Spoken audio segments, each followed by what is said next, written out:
Racewear, your source to all custom racewear apparel needs, and home to iRacing apparel. Pick it up today at rnrracewear.com.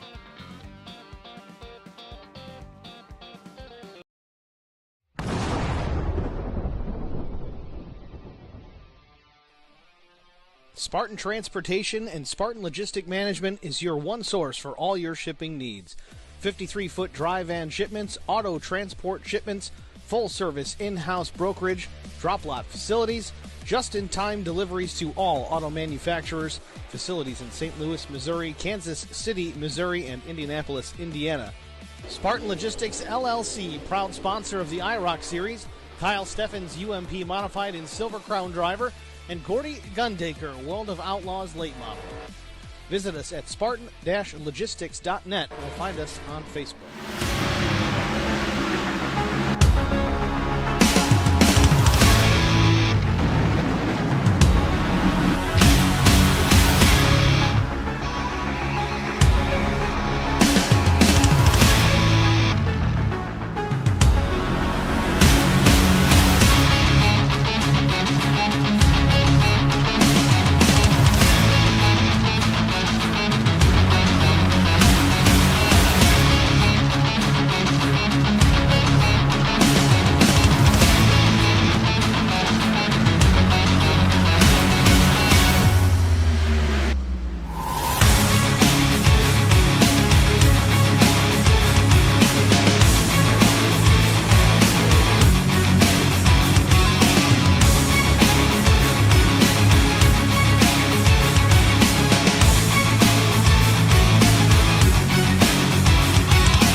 A mecca for Southern Virginia short track racing for over half a century.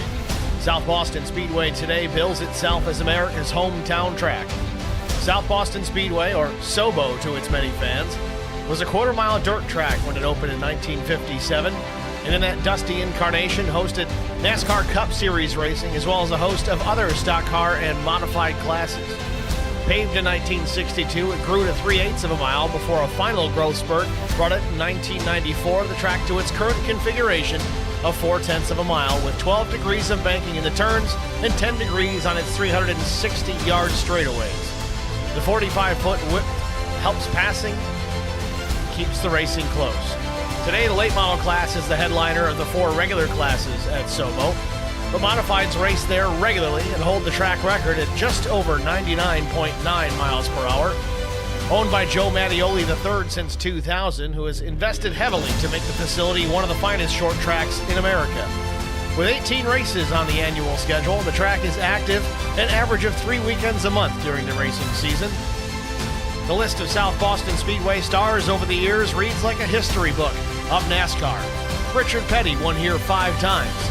And the list of other legendary names includes Joe Weatherly, David Pearson, Buck Baker, Buddy Baker, Tiny Lund, Wendell Scott, Darrell Waltrip, Bobby Allison, Cale Yarborough, Dale Earnhardt, former NASCAR champion and TV broadcaster Benny Parsons captured his first career Cup Series win in the '71 South Boston's final NASCAR Cup Series race. Tonight, it's race number 2 and 3 of the IROC Challenge Series, and it's next on HBR TV.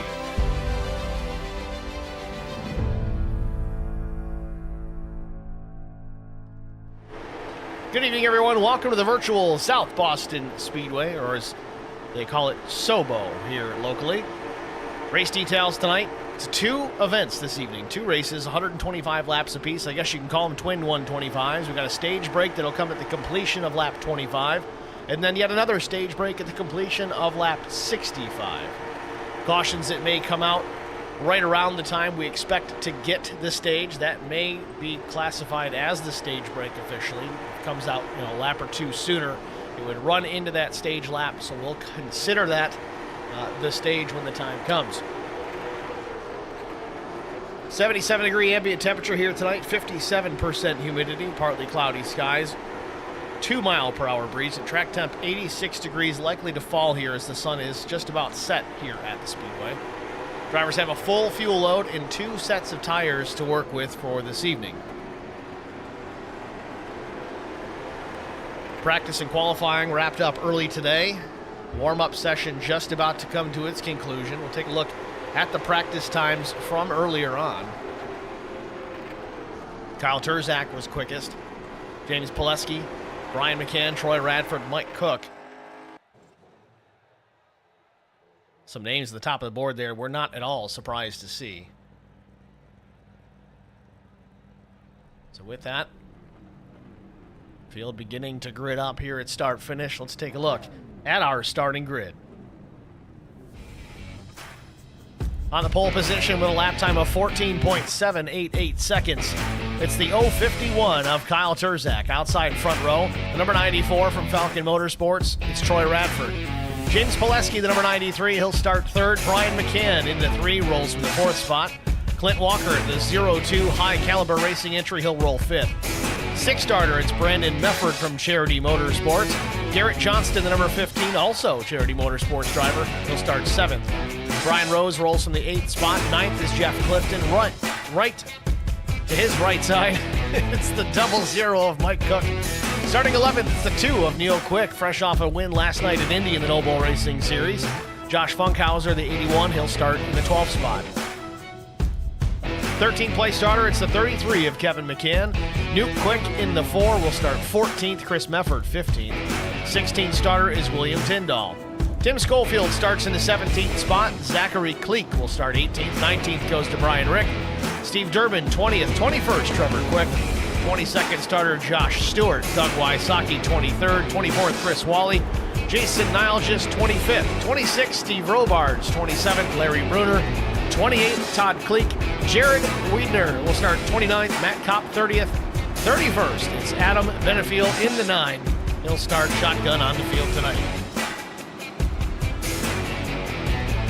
Starting grid from South Boston. We're just finishing up lap 1 of our parade laps. Lap 2 will be the last one here. We'll see the green flag this time by.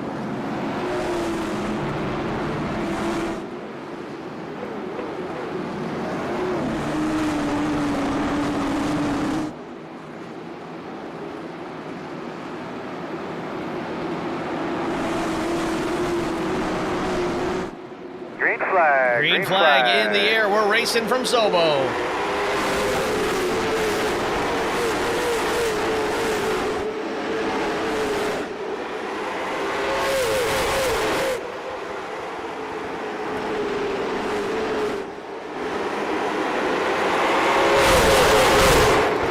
First lap in the books. Turzak leads it over Pileski, Troy Radford, Brian McCann, Clint Walker in 5th.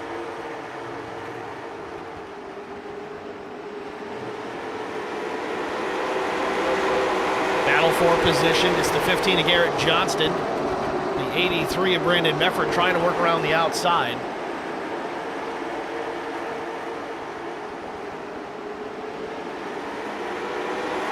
Johnston a little bit below the yellow line there in the middle of 3 and 4, trying to get that race car to rotate a little more aggressively.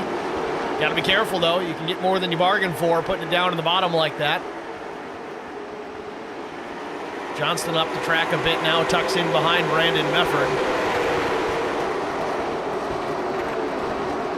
Kevin McCann back in the 10th position. Brian Rose there in 11th. He's down a few spots since the drop of the green flag. Kevin McCann, however, up 3 positions. Neil Quick in the 2, as we said, fresh off a victory last night at Indianapolis Motor Speedway in the Noble Racing Series.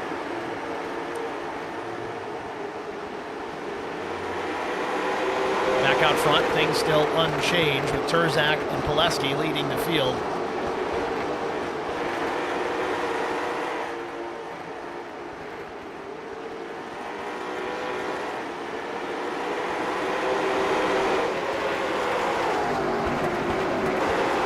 Trying to catch some other battles throughout the field.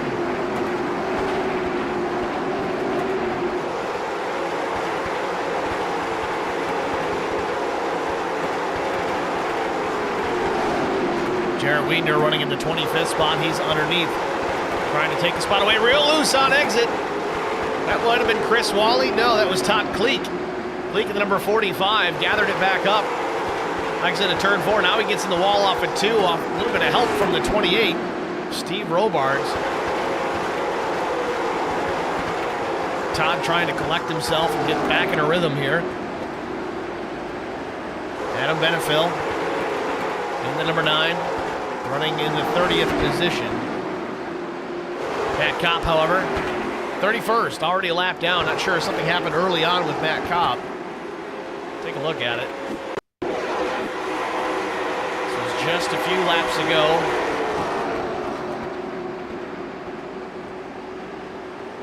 This clips the 28 a bit. Lazy spin, a little bit of contact to the inside pit wall. He's going to get it righted, but he kept it under the green flag, and that's important.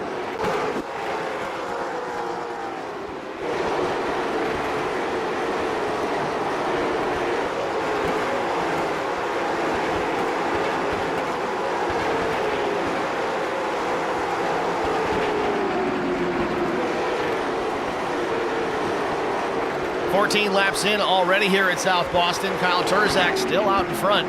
Unchallenged from James Pileski, but James still right there looking to the inside.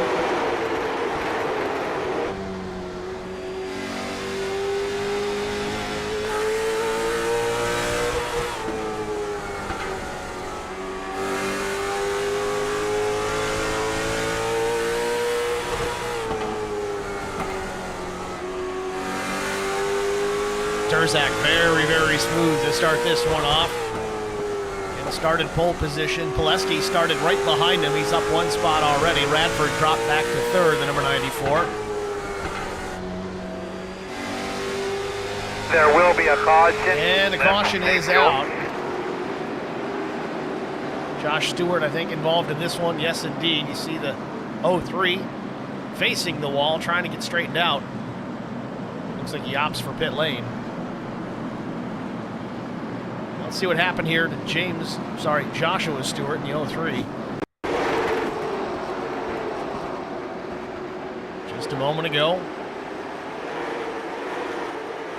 A little bit of contact with the 44 and again, chain reaction. Things happen fast here in these short tracks. That little tiny incident resulted in at least 4 cars being involved, most of which drove away from the scene. Josh Stewart, however, unable to do so. Has to go back to pit lane via the tow truck.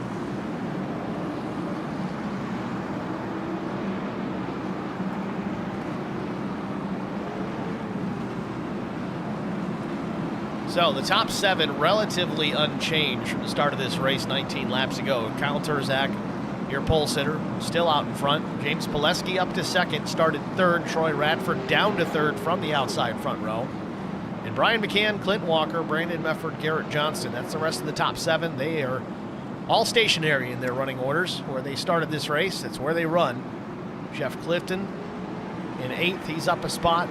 9th is Neil Quick, he's up 2. Kevin McCann in 10th, he's up 3.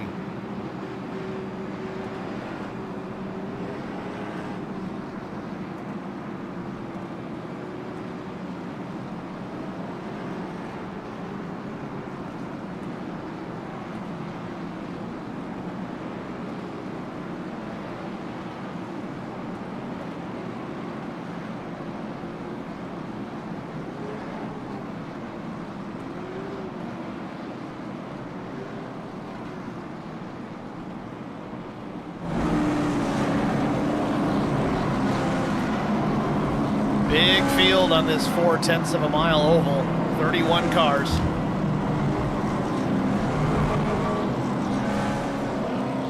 Rather impressive so far that we've only had the one caution.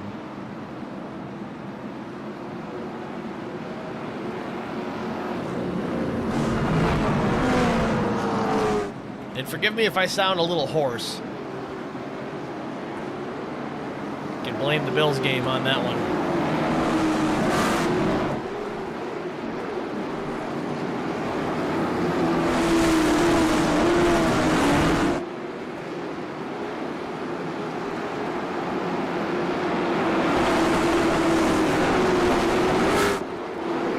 Car hits pit road.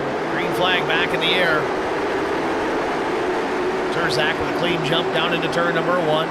Pileski follows. Radford there in behind. Had a run on the 93 for a moment, but now looks at Brian McCann's got the run to the outside. Same story for Brandon Mefford as he looks to make a move around the 0-2 of Clint Walker.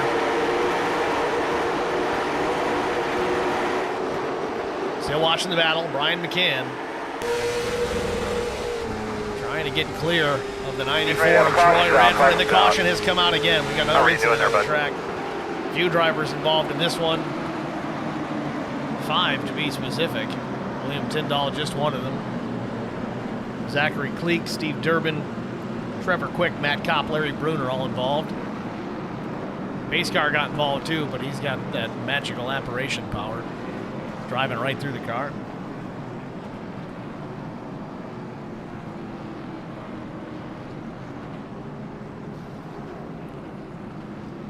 Got a big stack up here. These guys slowing down.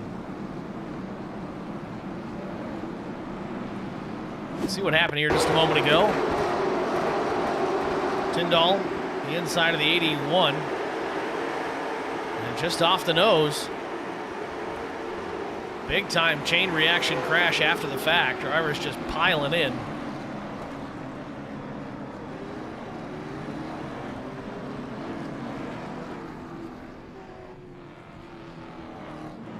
I'm gonna watch this from Josh's perspective. We'll go to the roof camera here. Back it up a little bit further.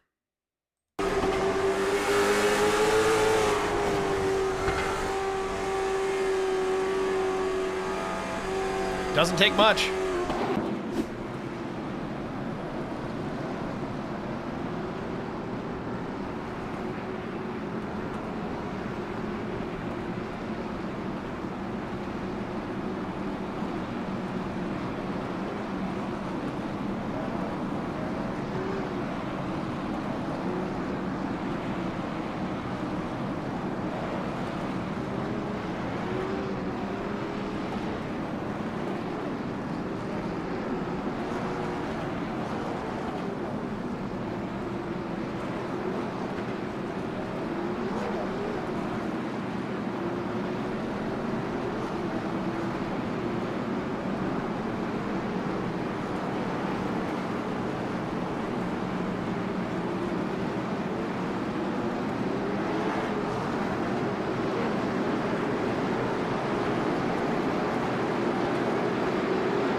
Pace car is in, getting ready for restart number 2. Green flag in the air. Turzak with another good jump. Little stack up from 5th on back.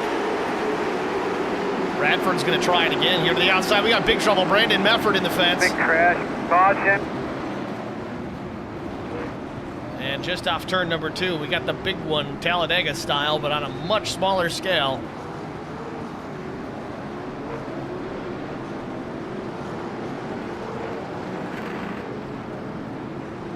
Mefford able to drive it into the pit lane here.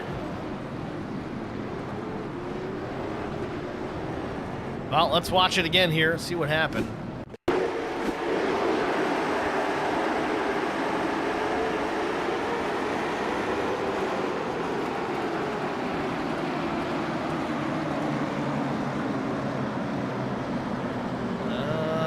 Maybe I'm missing it.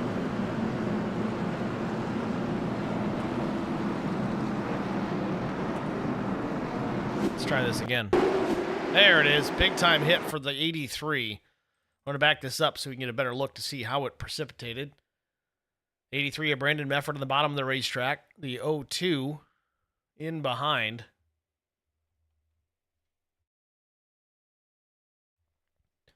Mefford just gets right reared and hard. Bounces off the wall, comes down, collects Neil Quick. Kevin McCann. Jeff Clifton. You see it, just a big giant stack up after the fact.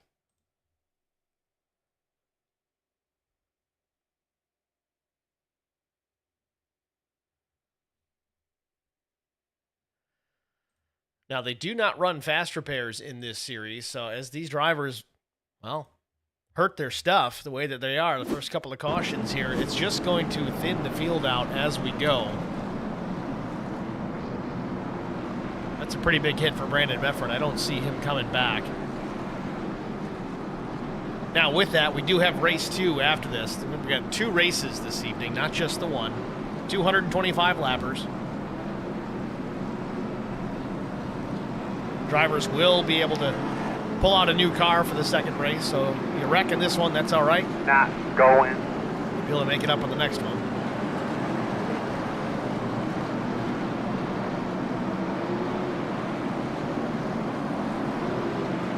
And we did not get to Kyle Turzak during that first caution.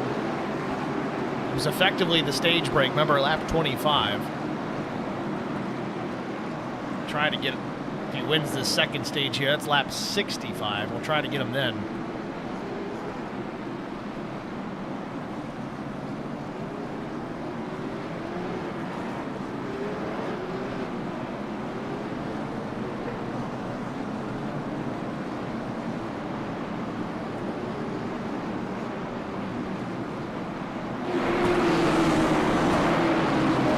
So there we see it. Pace car lights are out. We're set up for another restart here at SOBO. Pace car is in. Green flag. Green flag in the air. Turzak in the gas.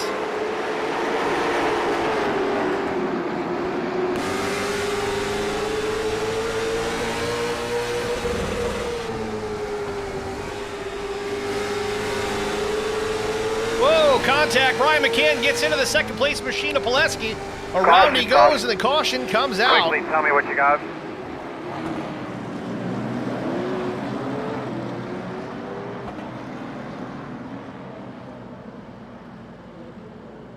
So yet another caution here at South Boston. This time, Brian McCann going for that second position on James Pileski.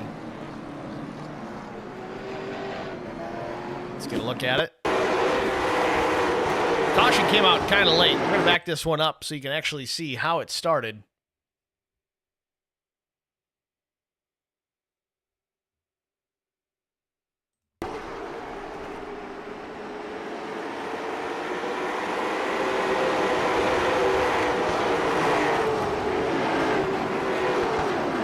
Not a guy you see spin the car out at all very often. Brian McCann is battling for that second spot with Pileski.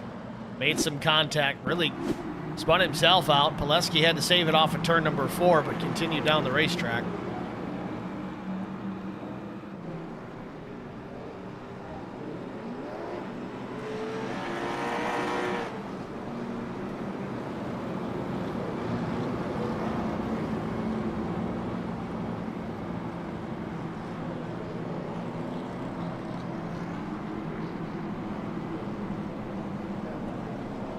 .30 machine to Steve Durbin. Hits pit lane.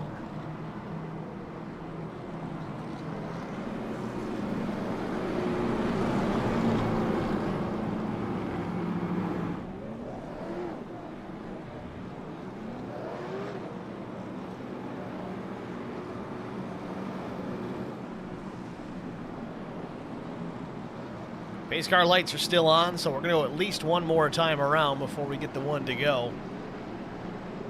Want to make note, too, guys, stream chats are open in both the HBR TV YouTube pages and the IROC TV pages, so feel free to jump in. I'm more likely to see the HBR TV chat at least sooner. I do have a window available to check the IROC chat as well, so don't be bashful in either one of them. We're happy to have you. Just keep it PG for the kids, will you?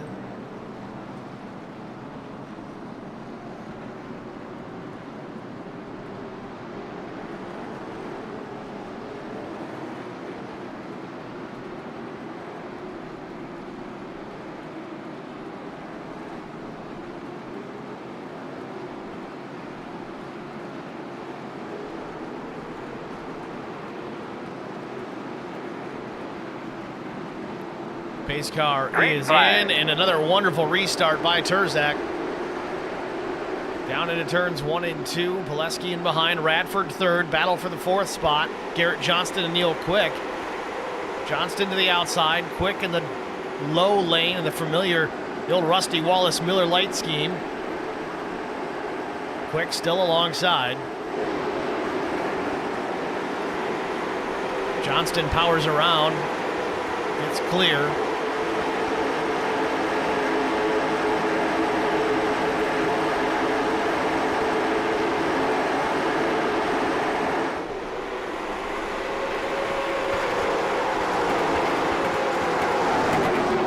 Tim Schofield battling for position with the 45 of Todd Kleek. Oh, in trouble. Kleek around the front straightaway off the nose of the 12. Kind of talk me through what's going on again. Waiting for the field to try and get by. Again, small track, big field. Got to make sure you're paying attention when you're trying to back up the racetrack. Something happening here in turns 1 and 2. I'm not sure of the situation there. Well, let's get a look at it.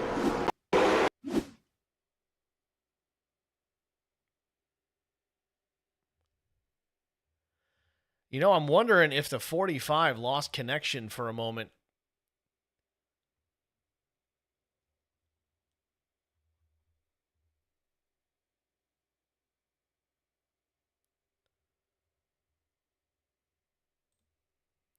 Let's see if we can get a better look at this here. That may have been the situation. Yeah, there's nobody there. All of a sudden, you see it. We're watching the replay here from the blimp, at least. Try and change it. It's a little wider angle here, but if you look, the bottom lane there, it's the 12, the black and gold, the midnight paint scheme per se. And then you got the 45 to the outside, the blue and red machine. Now watch them as they exit turn 4. The 45 will lose connection, which means he's going to disappear from view from all the drivers, so now it's a guessing game. And Schofield knows it. He turns hard left to try to avoid because he doesn't know where he's going to come back in. Unfortunately, the 45 drops right in his lap, basically, and around he goes on the front straightaway here, getting into turn number 1. So, 50 laps in.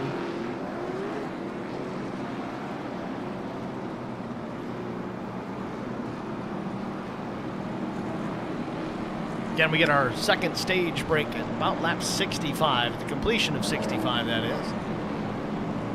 And to clarify, they will not throw a caution for the stage breaks for these 125 races. The 200 lappers, they will. So just keep that in mind.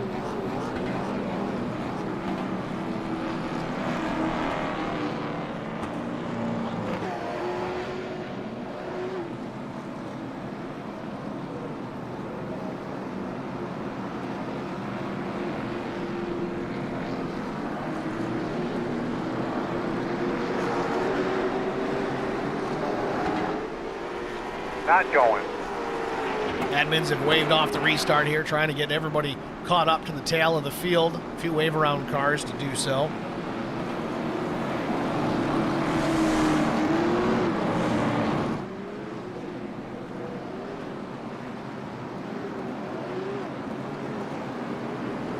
So we get the one to go here this time. There we go. Lights are out of the pace car, so lap 54 we'll get the restart.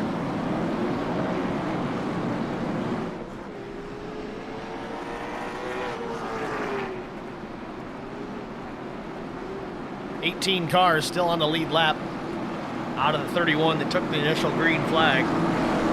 Had a couple of big incidents here. That's a lot of the reason we don't have as many on the lead lap as we normally would.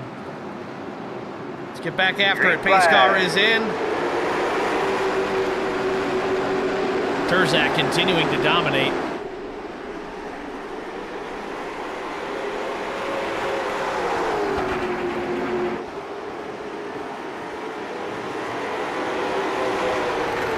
Terzak and Pileski 1 and 2. Neil Quick has jumped up into the top 3. 4th now, Brian Rose. Brian Reek, or Rick. I gotta ask that, how you pronounce it properly. If I'm screwing it up, Brian, I apologize.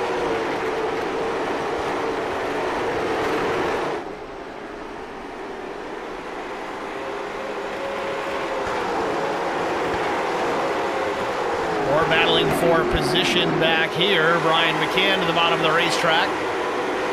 Taking a spot away, or trying to at least, from the 9 of Benefil.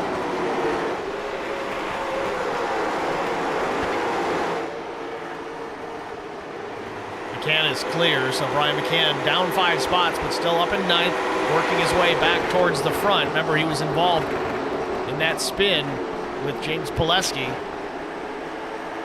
Lost a lot of track position, but didn't hurt the car too bad, it doesn't seem, as he continues to push his way towards the front. Brian McCann now up into the 8th spot.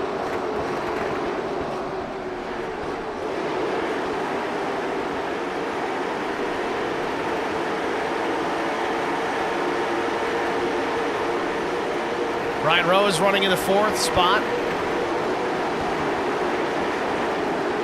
Brian, the founder of Track Bar Media, Holly Boys racing driver. Trying to get his driving legs back underneath him after a long hiatus. Say he's doing all right.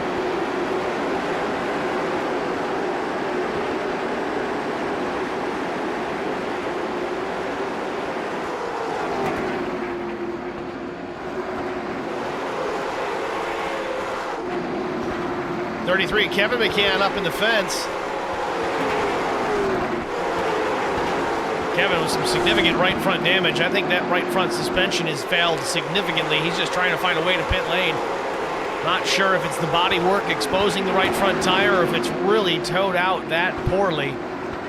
Brian McCann way off the pace, doing a great job staying out of the way.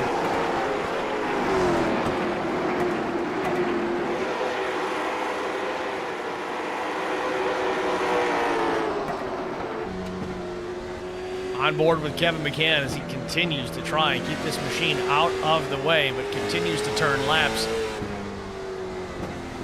Yeah, you see, it just won't turn. Straight up the racetrack. Tough feeling. He can't even keep it straight on the straightaways. Tough break. Race leaders coming in close as well. They're going to pick up Kevin McCann here momentarily. See if this is an opportunity. No. McCann hits pit road. Caution's out. And the caution comes out. Chris Mefford, it looks like, might be involved in this one. one. Keep working on this thing for you. How you doing inside there? You feeling okay?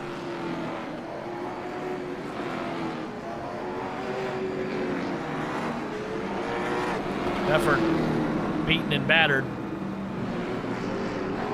See what happened to the 46.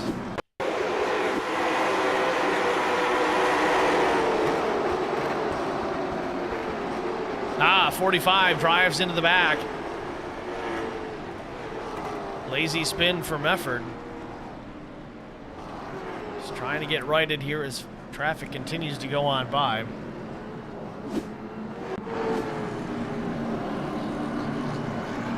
So that puts us a few laps past halfway. Sorry, a few laps past our stage. See if we can pull Kyle Terzak into the booth. We're going to wait, though. He's hitting pit lane, or is he? No, he stays out.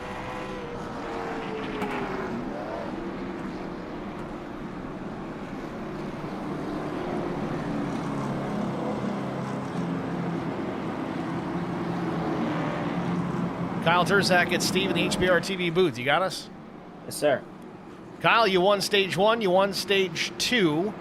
It's a bit of a battle out there. You got your fast guy, James Pileski, in behind you. Does he got anything for you, you think? Maybe. We're going to find out here. You know, I was just seeing what he had. I pushed a few laps and ran the quickest lap of the race. So I feel like we still got something here. A lot of people are pitting, and I don't feel like with the short race that's the move because, I mean, you're just going to give up so much track position. It's so hard to pass here, and we're up here now, so hopefully we can stay up here. Bit of an experiment. We got 2 races to deal with tonight, so if it doesn't work in this one, you got another shot at it later. Kyle, either way, you're looking sharp. Wish you the best of luck the rest of the way. Thank you. Appreciate it. Kyle Terzak, your stage 1 and stage 2 winner. It's just like last week. See if Terzak can hold off James Pileski. The rest of the way here as laps continue to tick by.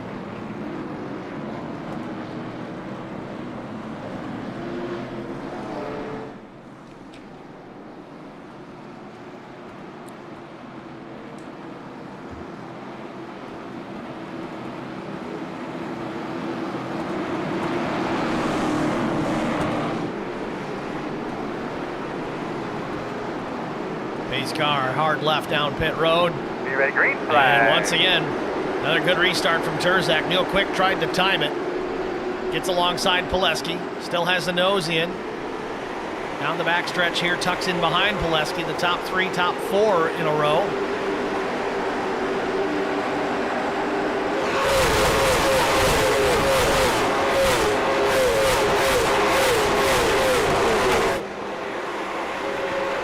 Is there a better sound?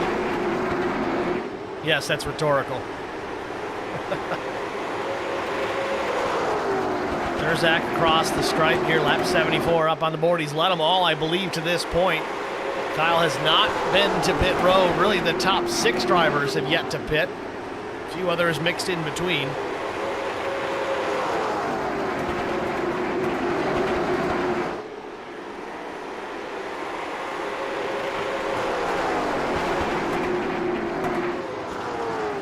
Terzak across start-finish line here. 50 laps to go. Adam Benefiel in pit road. Not intentionally, though. The 9 having a moment in the middle of 3 and 4. Straightens it back out. Now he's got the leaders hot on his tail.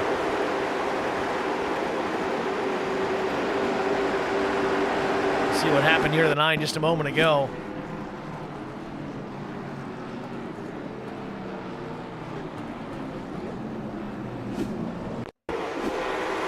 There it is. Got into the 28. Very similar to Brian McCann and Pileski's incident. Just a quick, lazy spin, except for McCann's was a little bit more aggressive on the front stretch.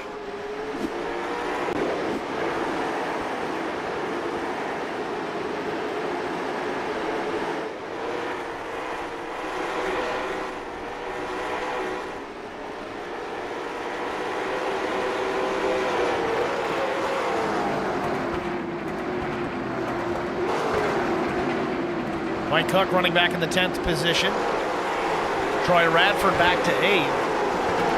Trying to take some more here. He's alongside the 88 of Jason Nilges. A little bit of contact off turn 4. Still the battle rages.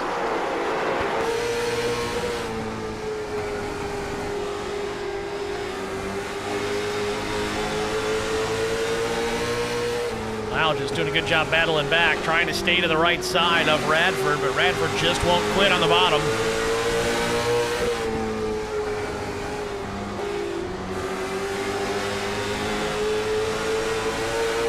Lyle just loses the spot. Now he's got to worry about Brian Rick to the inside.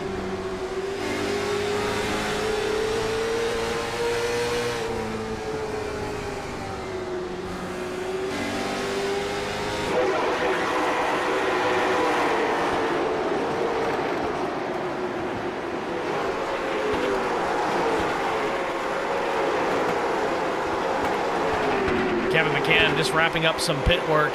Looks like he's got that right front suspension repaired, some body work straightened out as well. Ordinarily, you'd expect guys just to call it a race and head for the house. We got a second race coming up after this one. Yet another 125 laps. So if Kevin McCann can learn anything, he's going to do just that. But he's going to come down pit road here once again.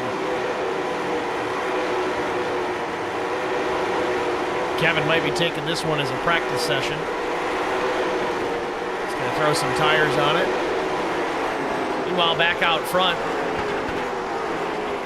leader's trying to get by the 9 of Benefiel. Oh, contact with the leader. The 9 gets into the back of Terzak, trying to battle for that position, stay on the lead lap. I get battling for the lead lap, but can't wreck the leader. You got to be more careful than that. That was a close one. Terzak now to the inside of Brandon Mefford. Mefford's going to battle hard here. Oh, we got big trouble. Now Pileski and the 9, I believe, are in it. What can we do to try to help it if we do get another restart? So lap 90, we just start now. So 36 laps to go. Caution on the Speedway once again. This time, James Pileski, and I think it was the 9 of Benefiel, who's fighting these top 2 drivers very hard.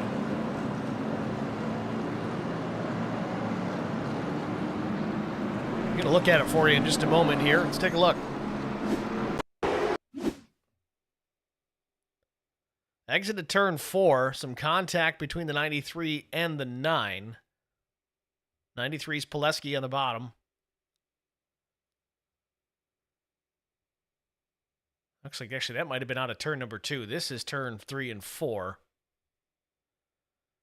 I believe this is where they come together. You see Benefield's way up the racetrack. Right side's in the loose stuff.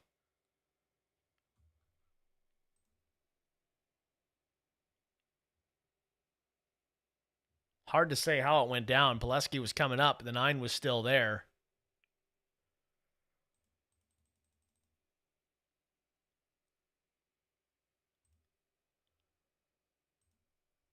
Try and get a better angle on it.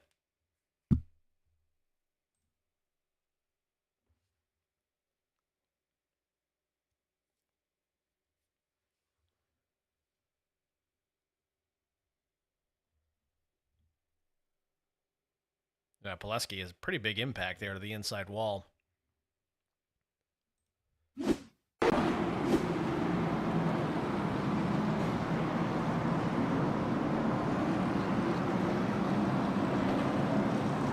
So the 9, I don't know if he's going to get a... he should get a wave around, I think.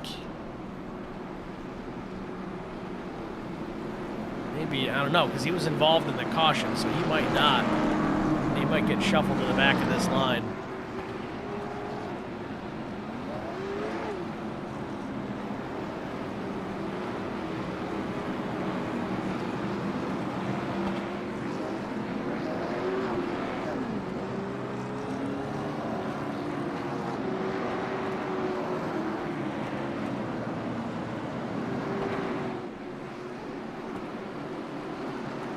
Calls it off. Benefield's still trying to get shuffled to the back, so they have been added an extra lap of yellow. Top 2 are going to be Kyle Turzak and Neil Quick, then Brian Rose, Timmy Schofield, and Brian McCann round out the top 5. Then Troy Radford, Mike Cook, Clint Walker, Jarrett Wiedner, and Matt Kopp. That's your solid top 10 here as we get ready for a restart.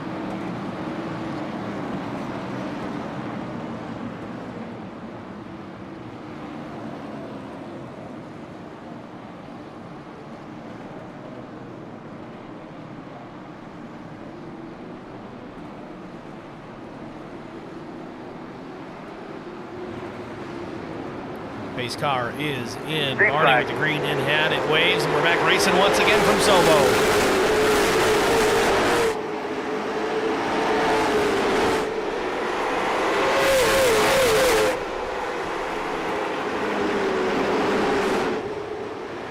Turzak continues to lead. Neil Quick second. The battle on for third place between Brian Rose and Tim Schofield. Rose in the black and orange, number 89. Schofield, the number 12, tucks in. Now, Schofield's got company. It's Brian McCann back to the inside, working his way back towards the front. Into the top 5, Brian McCann. Schofield, though, not willing to give it up. He sticks to the outside, tries to drive around the 3. Drives it deep into 3 and 4 once again. Does he get clear? No. Now he's clear into 1. Does he have enough to pull it down to the bottom? Nope. Brian McCann still drives it up the inside.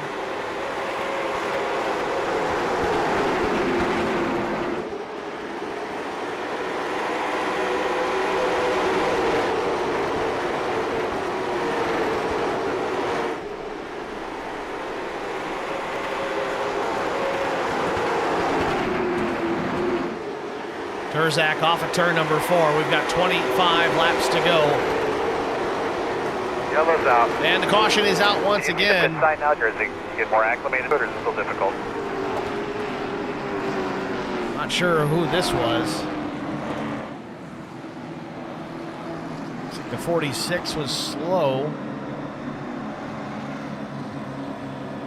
I don't know if he was part of this or not. Let's see. Indeed he was. So let's back it up, see what happened to the 46 of Chris Mefford.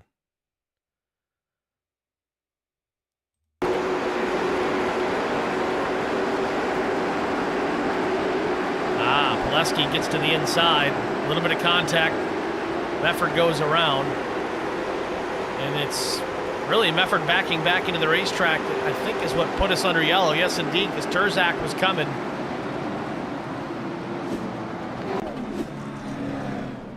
know you guys are out there watching, but the stream chat is barren. It's like an old gold mining town. Everybody's gone. I don't bite, guys, I promise. Jump in, say hello, who you cheering for? How are you enjoying the race so far?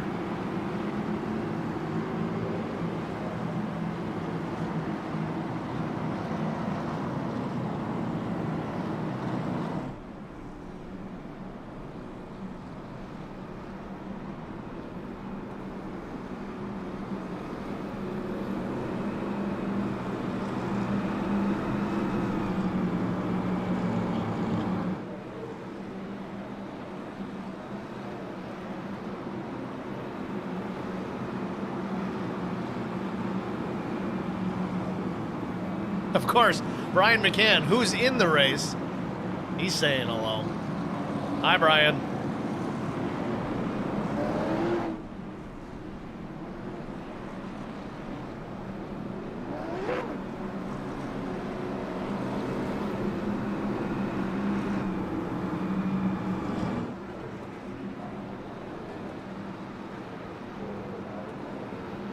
See the rubber building up pretty significantly there in the entrance to pit lane. Not that we're really at risk of any kind of green flag pit stops, but could pose a bit of a challenge if we were.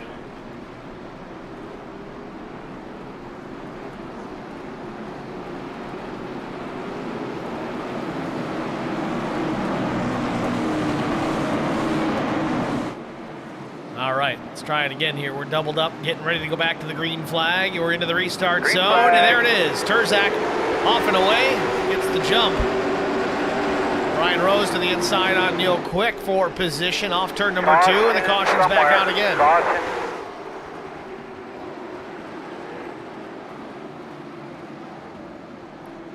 Adam Benefield, I think, in this one again.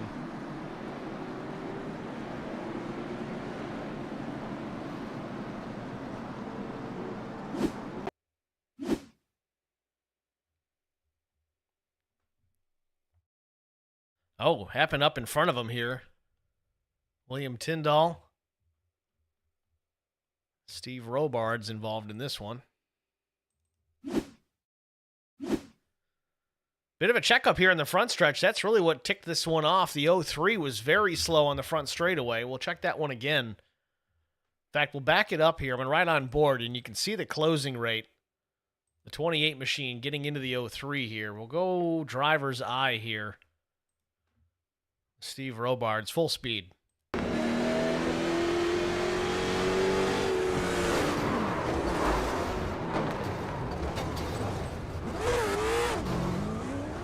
Can't park there.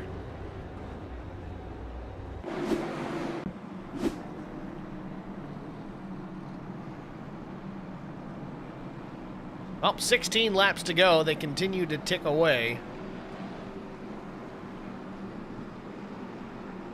Interestingly, though, still 17 cars on the lead lap. A lot of bent sheet metal here tonight, but guys are sticking with it.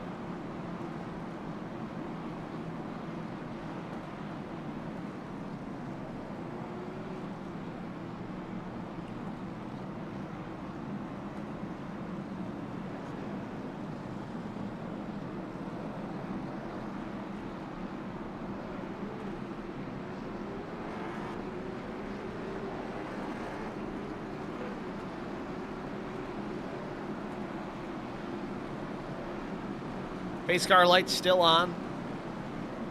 Say round turn 4. I expect we'll get the 1 to go this time.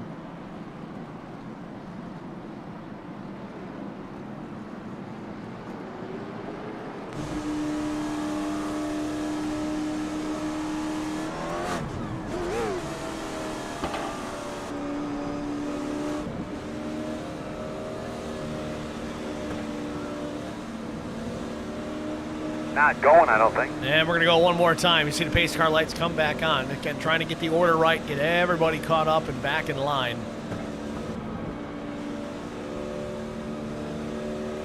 So we'll get the restart here, looks like with 12 laps remaining.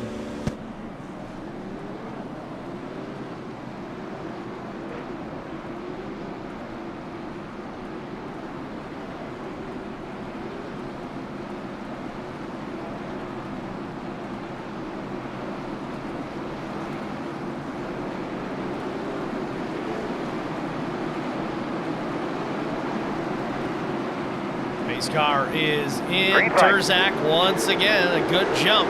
Real quick, a decent job at timing it. Doesn't allow Brian Rose to get to the inside. Turzak leads off at 2, then it's Quick, then it's Brian Rose and Timmy Schofield to the outside. Brian McCann making a play for that position as well. He gets alongside Schofield. Schofield clips the outside wall on corner exit, keeps his foot in it through 1 and 2. Battles back on the outside, scrapes some paint off the 12 as well. Continuing to battle for that position. This will be for the 4th spot. McCann at the bottom of the racetrack, once again dipping those left side tires below the yellow line, helping that car rotate just a bit. 3 and 4, he's got almost the whole car below the line. Turzak still out in front. Bit of a distance back to Neil Quick. It's about 3/10, 4/10, 5/10.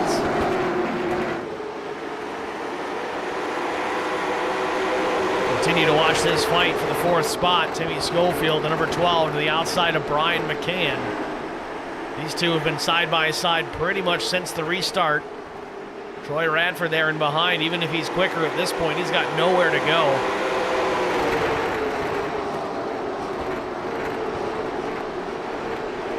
Seven laps to go from South Boston. Kyle Turzak's led them all. And driving it way deep into the corner, it's Brian McCann. And the caution comes out. This could be it, or do we have a green-white checker? We're going to double-check that. Green-white checkers. We do have up to 3 attempts at a green-white checkered finish, so this one is certainly not over. But let's see if we can figure out what happened here. Puts us under the yellow flag once again. I think Brian Rick involved in this. Number 22 machine.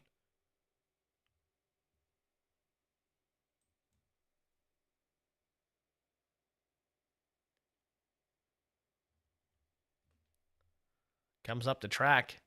Not enough space. Gets into Matt Kopp. Doug Wysocki involved in it. Driver's just trying to get by on the bottom.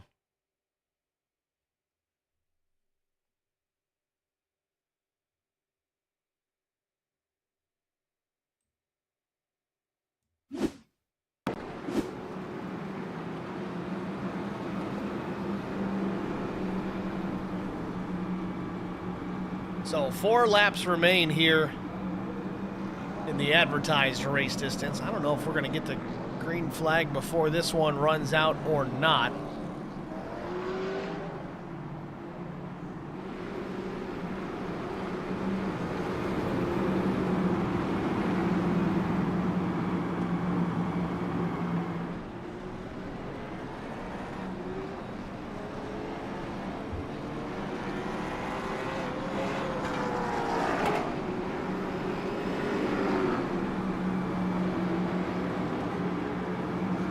I'm not sure how they're going to play this. The way it's going right now, we're going to get the 1 to go the next time, which means we could get the green and the white flag at the same time.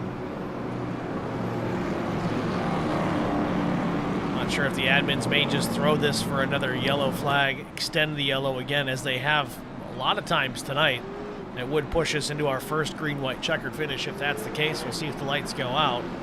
They do. Let's see if they stay out. I guess that's the next question.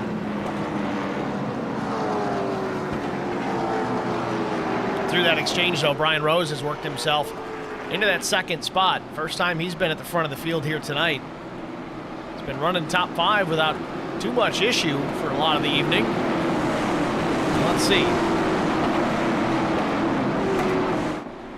I think we're actually going to be a green-white checkered finish as the pace car hits pit lane. Green flag in the air. First attempt. Green-white checkered.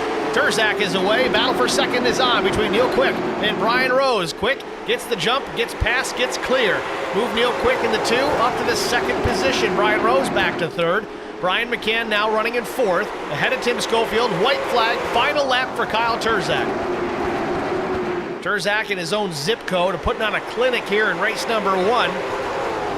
Through turns 3 and 4 for the final time. Checkered flag waves. Turzak wins it. Green to checkered.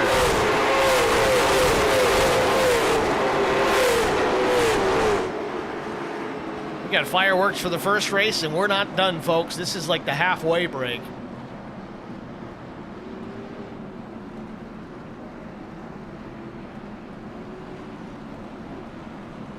So your top 3 finishers, Kyle Turzak, Neil Quick, Brian Rose.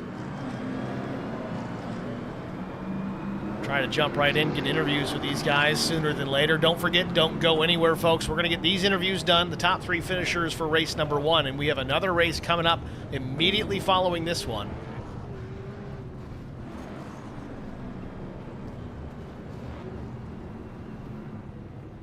So we'll await the arrival of Neil Quick, Kyle Turzak, Brian Rose in various orders. See who jumps in here first.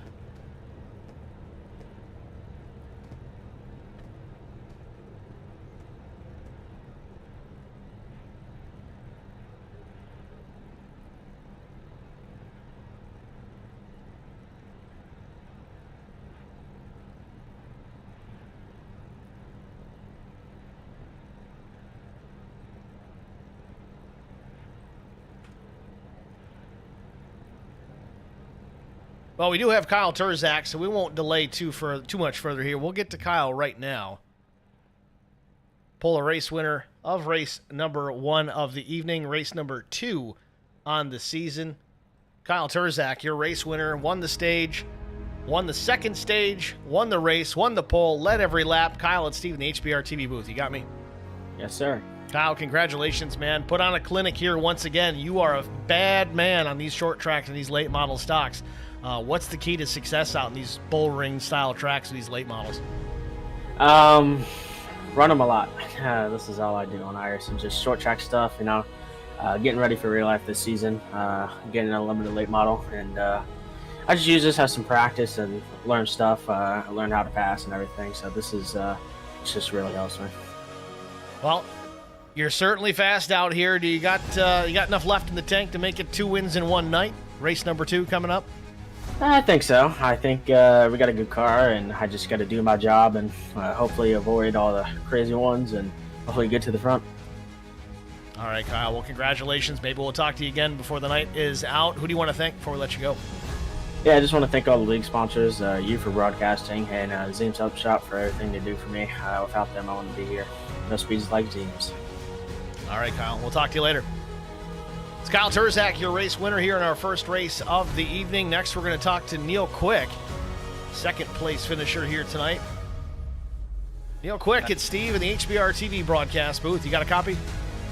Yeah, Steve, how you doing? We're doing good, Neil. Congratulations. A solid second place finish. Race 1 of the evening, race 2 on the season.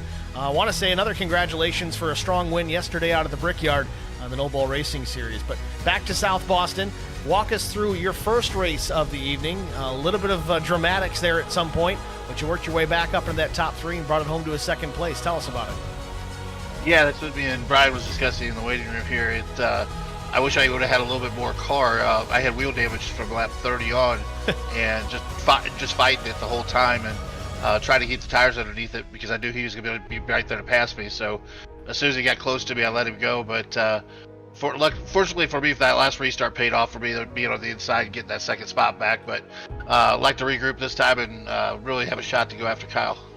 Is this new car for race number 2 any better, considering that there's no damage on it? This is a real rocket ship, or as Rusty would say, a real hot rod? I'm telling you, we had a hot rod underneath us that one. It just bided our time. We just, after that 30 lap mark, I knew I was in trouble. I just didn't know which way it was going to go. But we'll take it. We'll take it in this case and come back out with a freshie here and go after him. All right, Neil. Well, maybe we'll talk to you again before it's out. We'll talk to you soon. Thanks, Steve. It's Neil Quick, your runner-up here at race number 1. Maybe we'll get a chance to talk to Neil again later. Next, we're going to pull Brian Rose, our third place finisher, up into the broadcast booth. Brian, it's Steve with HBR TV. You got a copy? Yeah, I'm good, Steve. Brian, nice run here, a strong run. You started 8th. I think you were as low as maybe 13th and some crazy business, I guess you could call it, throughout the course of the race, but you battle back. Top 3 finish, man. Are you starting to find, well, I don't want to call them C legs, but your late model stock legs in these things? Hey, I'm knocking the rust off real slow, but yeah, I was a little bit worried there at the start of the race. I kept going backwards, going the wrong way. I just couldn't get nothing going on the restarts, and luckily we had some cautions fall our way. A couple guys had some bad luck and found ourselves in a good spot, and I was just driving the car, trying to keep the wheels underneath it so we wouldn't lose anything any long run speed if we ever got a run. Good battling with Neil. Congratulations to everybody. I mean, it was fun.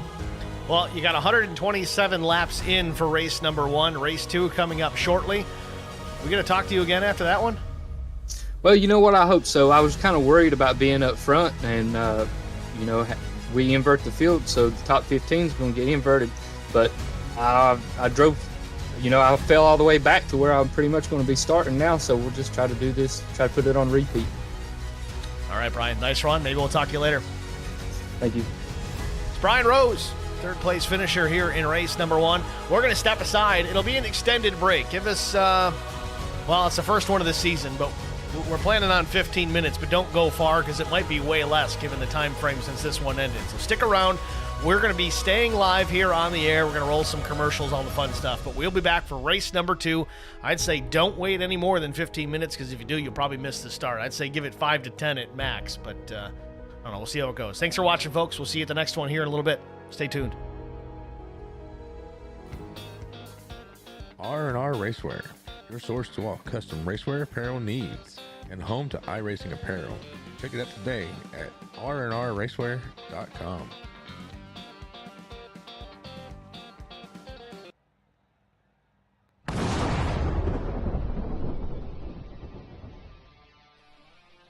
Spartan Transportation and Spartan Logistic Management is your one source for all your shipping needs. 53-foot dry van shipments, auto transport shipments, full-service in-house brokerage, drop lot facilities, just-in-time deliveries to all auto manufacturers, facilities in St. Louis, Missouri, Kansas City, Missouri, and Indianapolis, Indiana. Spartan Logistics, LLC, proud sponsor of the IROC Series, Kyle Steffens UMP Modified and Silver Crown Driver, and Gordy Gundaker, World of Outlaws Late Model. Visit us at spartan-logistics.net or find us on Facebook. I met Marcos Garza when we were doing radiothons for St. Jude Children's Research Hospital. We needed sponsors to help us raise money, and he's always the first one to jump in. I would describe Marcos and his team as upstanding, someone you can trust, and he is just a genuine guy. Marcos has been very generous. He has a genuine concern for people. You need somebody that cares about you. And that's what Marcos is, and that's pretty much what this firm is. The Garza Law Firm. Let us help.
Signal I need to cut across 8 lane. None? I turn now. Good luck, everybody else.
gonna try and stop Smith. He drops down below, throws the block, up the racetrack, throws another block.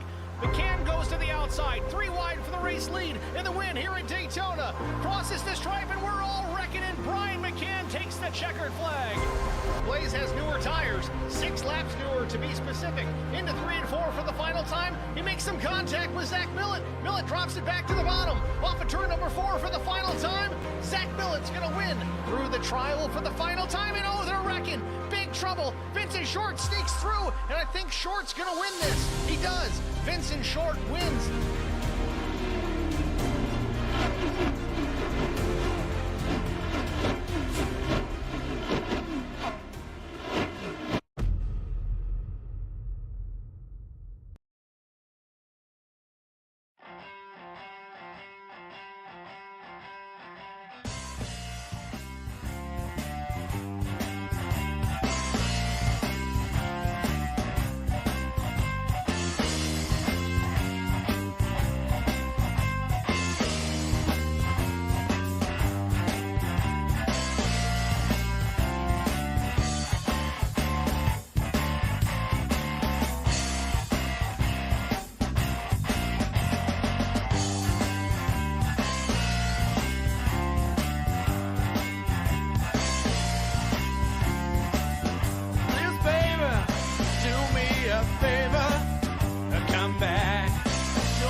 Just don't know where that baby of mine. Well, I just don't know. Have mercy,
Back at South Boston Speedway, getting ready for race number 2. Warm-up just a couple of minutes shy of being complete.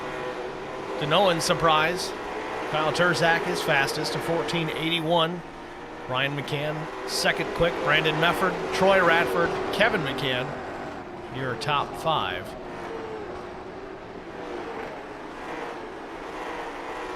I believe the top 15 drivers from the previous race will invert their starting position from their finishing position in race number 1. All the drivers from there on back, finishing 16th to the tail, will start in the positions that they finished in. So it should be interesting watching these guys battle up through the field.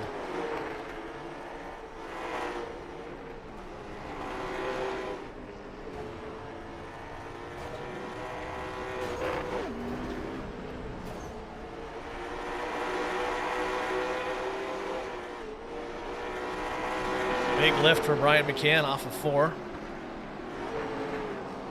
Brian's still out there trying to find that speed that he needs to contend with Kyle Terzak and James Pileski.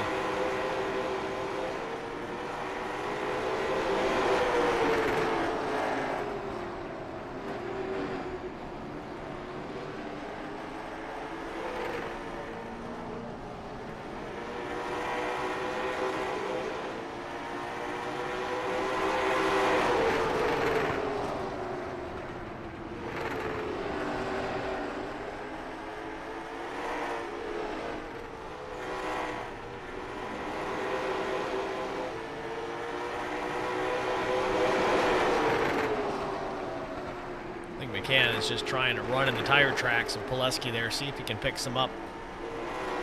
As Pileski pulls into pit lane, that lesson ended quickly. Jarrett Wiedner in behind. Less than a minute remains here in the warm-up. We'll get right to our starting grid here and then eventually race number 2. Yet again, 125 laps the race distance. Stage break coming at the completion of lap 25 and then the completion of lap 65.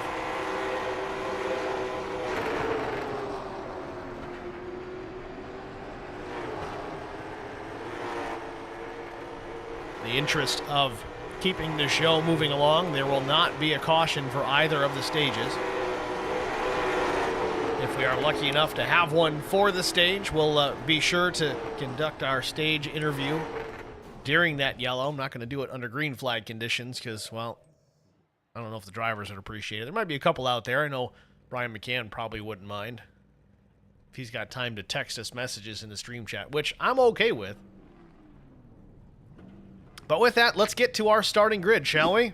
On the pole position, Nuke Quick in the 4, outside front row. It's going to be James Pileski. Worked this one out to his advantage. Had a rough race number 1, but it's going to put him on the outside front row to start this. Larry Bruner rolls from the 3rd spot. Josh Funkhauser 4th. 5th place starter is going to be Jason Nilges. 6th goes to Clint Walker with High Caliber Racing. Jarrett Wiedner in the number 99. DJG Motorsports, he'll start 7th. Garrett Johnston, the number 15, he'll roll from the 8th position with Troy Radford starting 9th and Mike Cook starting 10th. Starting from the 11th position, it's the 12 of Tim Schofield and Brian McCann in the 3. He'll roll off from the 12th position. 13th starter, it's Brian Rose, the number 89, finished in the top 3 at the end of race number 1. Neil Quick, runner-up in race number 1. He'll start 14th. Kyle Terzak, your race 1 winner. He rolls from the 15th spot. Matt Kopp starts 16th. Doug Wysocki 17th. Steve Durbin, the number 30, will start 18th. Todd Kleek in the number 45 rolls 19th. Chris Mefford 20th. 21st, William Tyndall. 22nd, Adam Benefil, the 9. Chris Wally, the number 51, starts 23rd. 24th is Josh Stewart. 25th starter is Zachary Kleek in the 77. Kevin McCann will roll from the 26th starting position. 27th, Brandon Mefford. Trevor Quick, 28th. A few drivers not making the transition over to race number 2, but that's your starting grid from South Boston Speedway.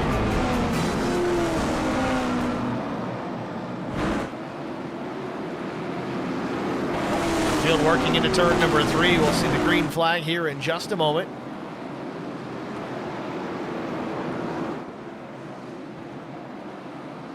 Pace car ducks down Green pit flag. lane. Green flag is in the air. We're racing once again. Race number 2 underway.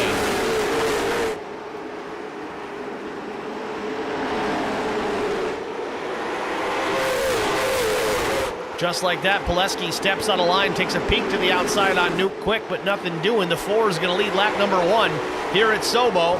Down to turns 1 and 2. Top 4, top 5, all single file out of turn number 2. Quick with the race lead. Pileski hunting the 4 here through turn number 4.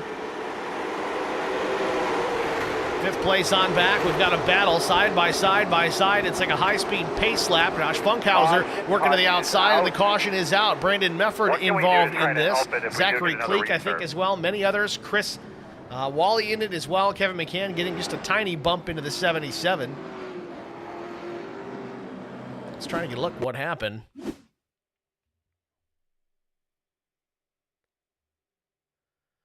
This one coming together ahead of these guys. Back it up a little further. I'm trying to see which car it was that went around. Might have been Tim Schofield. Yeah, soft to nose of Brian Rose. Brian getting into the back of the 12. Checked up everybody.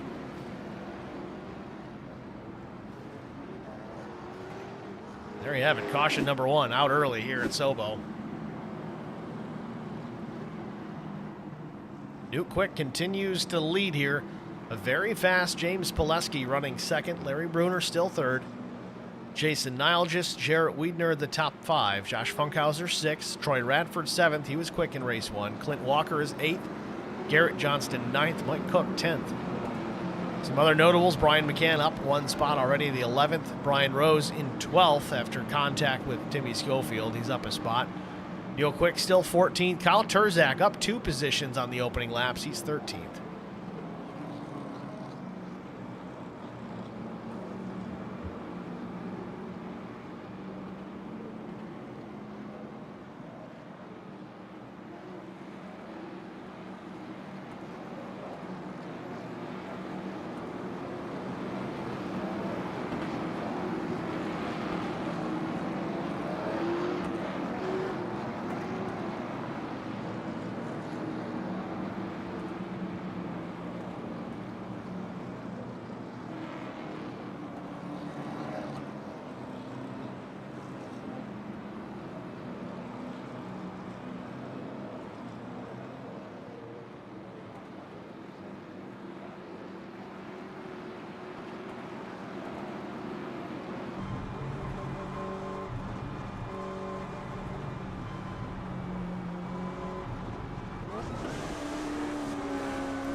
All right, field getting ready for a restart here. Pace car lights are out. Nuke Quick set up for the restart here with James Pileski to his right elbow. We'll see if the 93 can try and take advantage here. Green.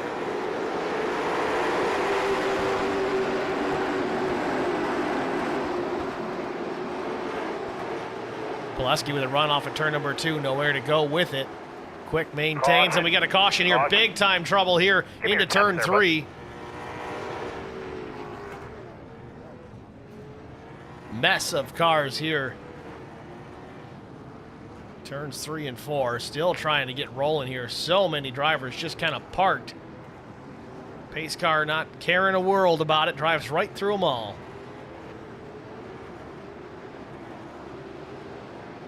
We got Albert Anderson in the stream chat. Loving the broadcast, brother. Thank you, Albert. Appreciate it, as always.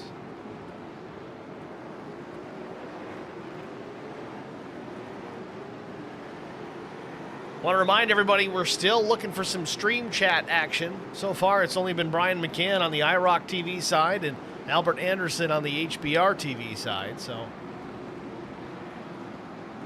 sometimes I got to quiet y'all down, but not the case this evening.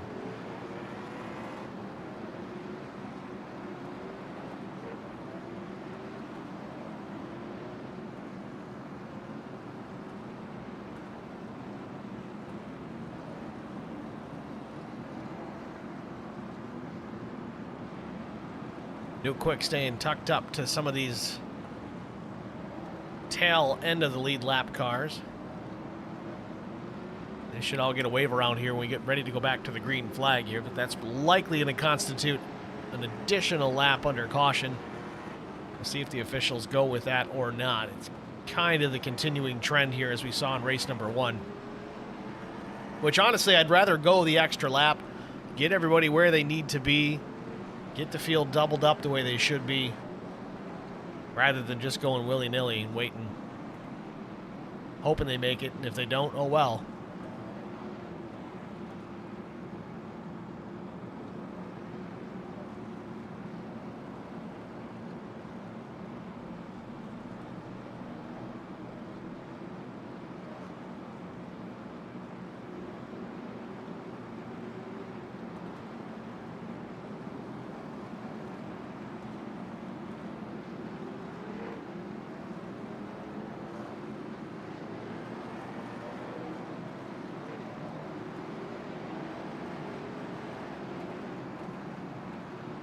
So as we get set for yet another restart here, it's going to be Nuke Quick, James Pileski, Jason Nilgis, Brian McCann, Timmy Schofield. That's your top 5.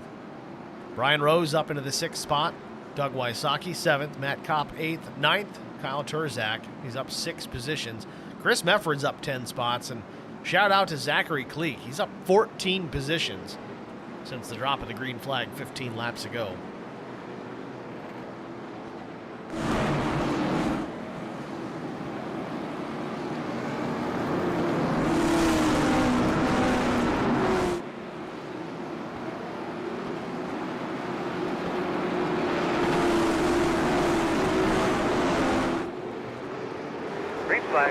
Green flag back in the air.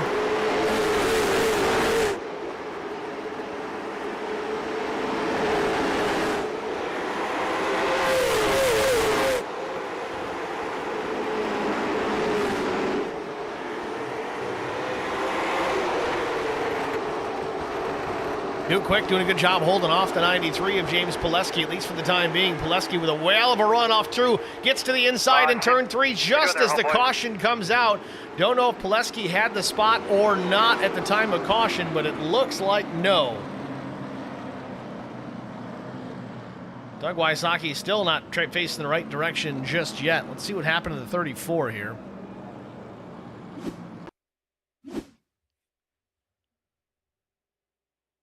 Turzak roughing up the 34 just a bit here off of 4. Gives him some room back down into turn number 1. Let's see what happens here at the exit of 2. Turzak almost with all 4 wheels below the yellow line. That's allowed. But yeah, gets into Wysocki, sends him around off of 2, and in the fence he goes.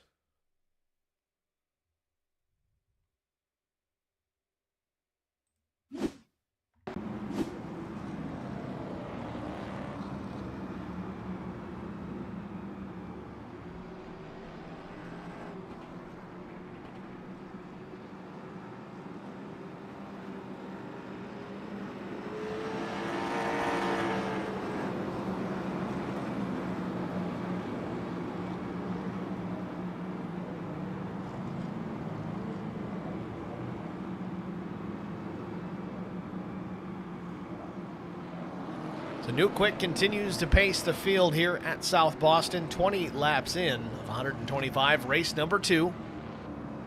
Again, the inversion from race number 1, the top 15 finishers, those spots get inverted before this race.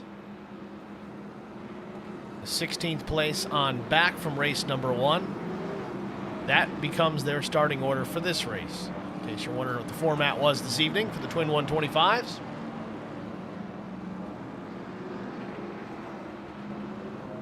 Still behind the pace car, lights ablaze. Expect a 1 to go signal here, lap 22. Doesn't appear that we've got any wave around cars to be worried about, so we're getting ready to be doubled up here. The field works out of turn number 4.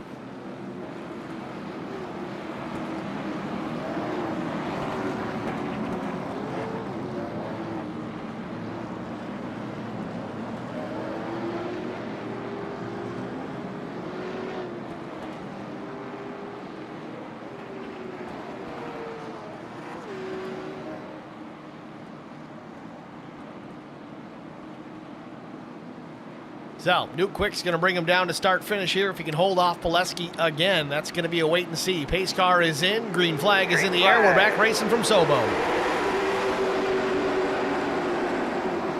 Pileski with a strong run to the outside. Side by side off turn 2. James has the run. Carries it down into 3. Out breaks the 4 just a bit, but slides up the racetrack. Still alongside is Nuke Quick. Gets a little bit of contact off turn number 4, but Pileski finally gets clear. Takes over the top spot.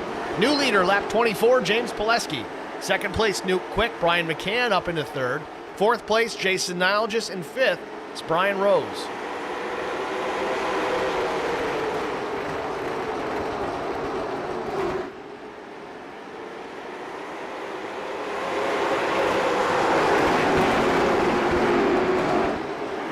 Off turn number 4, Pileski with the lead, 100 laps to go. Caution comes out again. How you doing there, kid?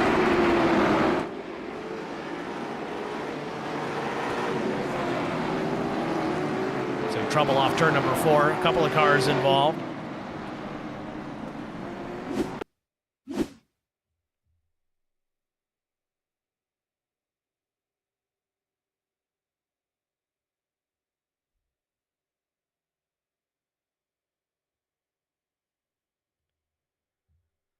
Another chain reaction crash, it looks like. Big time impact for the 02. Not much better for the 03. Josh Stewart facing the wrong direction. Clint Walker doing the same, trying to get spun around here.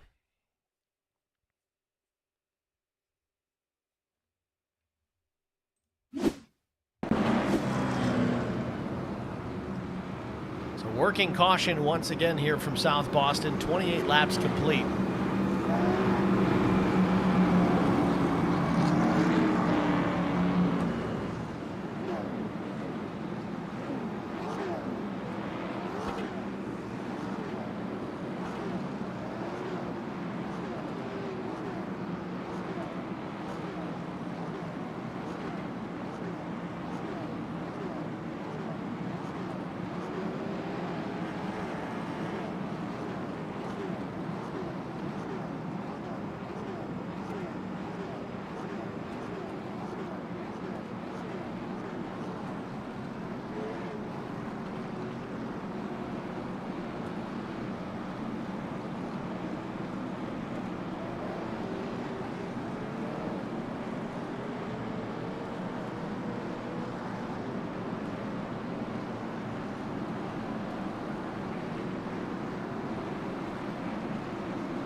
Still working behind the pace car here. James Pileski with the lead.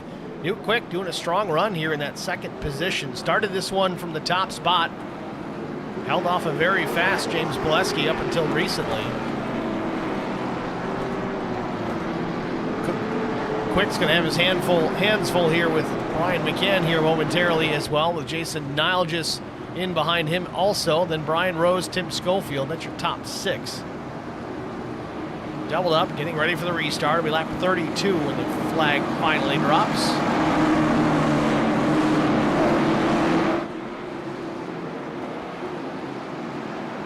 There you have it. Pace car is in, and we're back underway.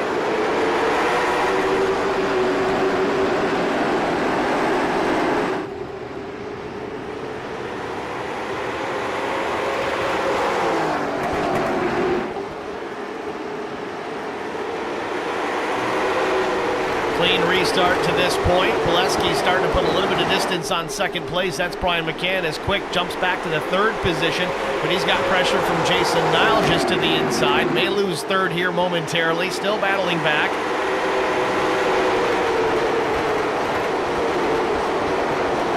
Brian Rose is going to have some pressure here in a moment as well, with Tim Schofield hunting him down.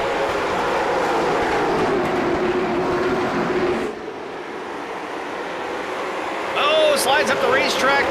Schofield gets the fence just a little bit with the right rear. And the yellow flag comes out. Zachary Cleek, I think, in this one. Yes, indeed. Zachary and Todd Cleek both. I think Mike Cook got a piece of it as well. Let's get a look, see what happened to the 77 and others. Ooh, problem on the start-finish line. Early checkup, not really sure what the purpose there was, but the 45 comes in late with a full head of steam.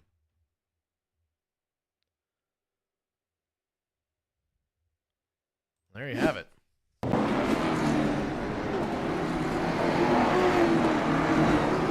Well, another caution here. We're going to take an opportunity quickly and get a couple of commercials out of the way. We'll be back after this. R&R Racewear, your source to all custom racewear apparel needs, and home to iRacing apparel. Check it out today at rnrracewear.com.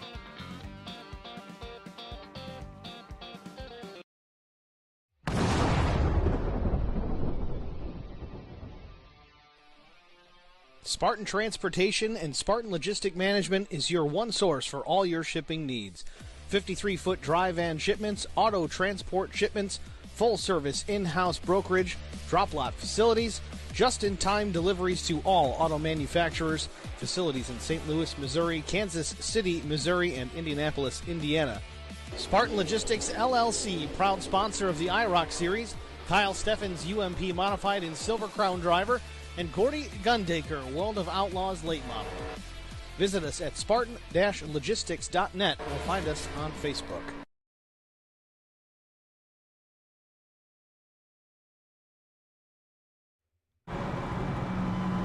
Back at South Boston, wrapping up a caution here once again. Lap 39 should get the one to go the next time by. Stream chat on the IROC TV side picking up. We got Vincent Short and Brian Walker. Thanks for stepping in, guys. Still a lonely Albert Anderson over on the HBR TV stream.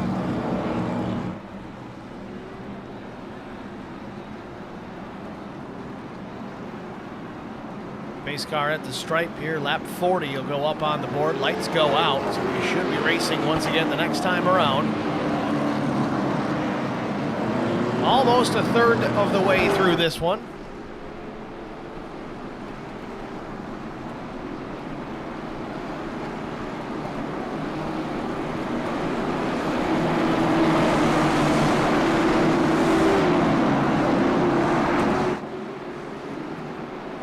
Pace car is in. Green flag.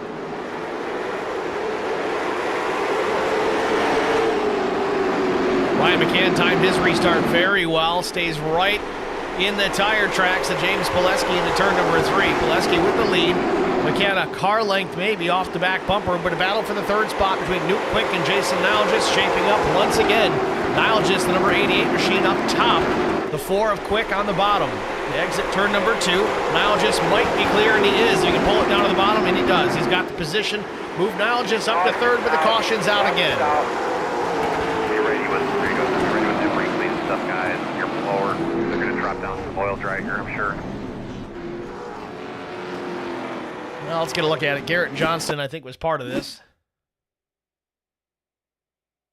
Some checking up ahead of these guys. I don't think that contributed to this. But maybe the wreck did. 84 Matt Kopp in it. Doug Wysocki coming in, getting a piece as well. Almost looks like Wysocki stayed in the throttle there as those guys were wrecking on the bottom, the top. He stayed on the bottom and tried to get through, but clips Kopp again. Going to back it up a little further here, see if we can get an idea of how this started. And it looks like it did start right there, so let's watch it.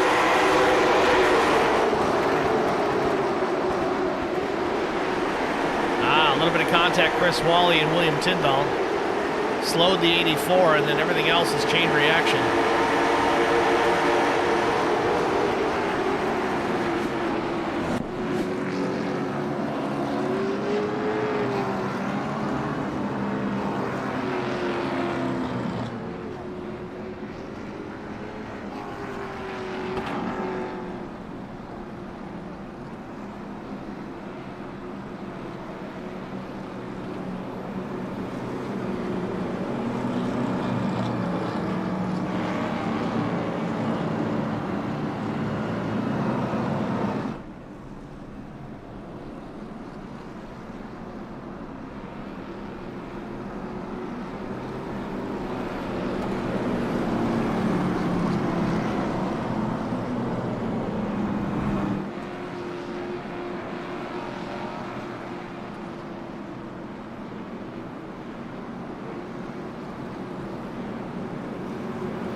So we're on the one to go here as they work out of turn number 2. Pace car lights are off. I think we've got all our wave arounds where they need to be.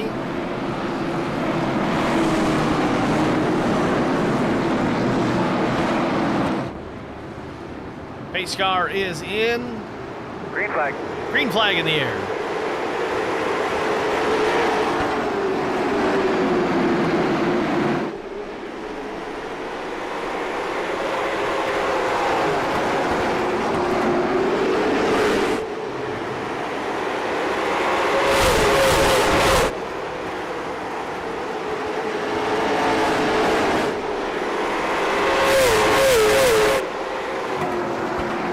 Looking strong out in front. Brian McCann trying to close that gap, but it's just getting bigger and bigger. About a half a second back to the 3. Then Jason Nile just 3rd, Newt Quick 4th. Brian Rose still 5th. Terzak still mired back in the 11th position. Remember, Kyle won race number 1 in dominant fashion, led every single lap from the pole position. Just now cracking the top 10.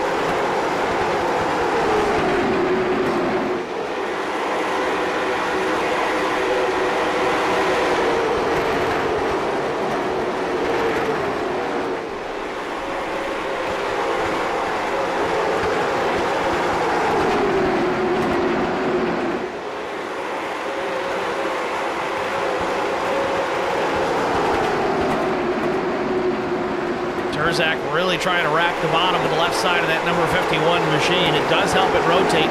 Does have a little bit of right front damage on that car as well as some nose damage. Big wiggle up to 30 on the exit of the corner. That's Steve Durbin. Durbin was trying to hang on to the spot, but Terzak's going to take 9th away.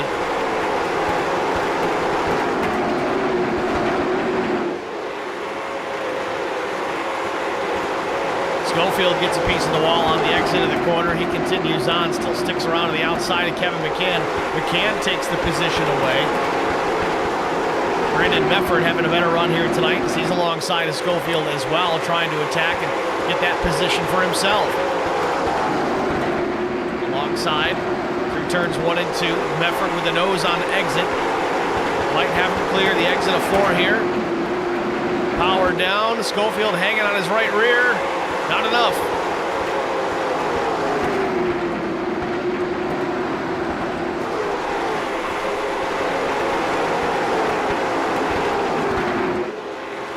Pileski still unchallenged. Brian McCann back just over half a second.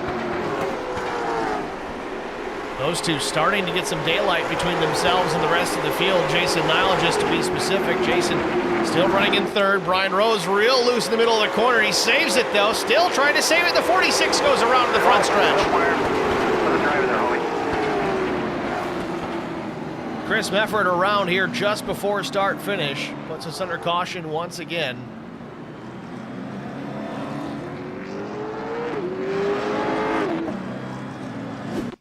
See what happened here off 46. Looks like he was a little loose off of 4, but also had the 2 of Neil Quick. A little bit of contact, it looked there on the exit of turn 4. I'll try to back this up, get a better view of it. Slow things down, change angles. All right, so you see the 46, the white and red machine. Brian Rose trying to save it on exit. We saw that happening. And that might have been a bit of a checkup there for the 46 of Chris Mefford. That may have caused that checkup. Neil Quick just gets into the back here, just out of turn 4 on the start-finish line. Chris Mefford around and into the wall.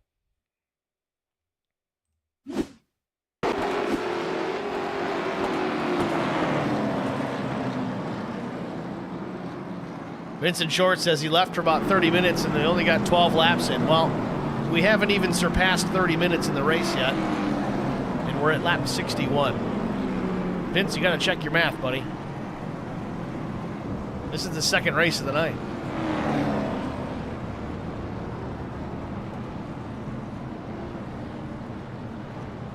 Chris Mefford going to throw some tires on it too, at least the right sides. You might as well at this point. Same story, full load of fuel and 2 sets of tires over the wall, same as they had in race number 1.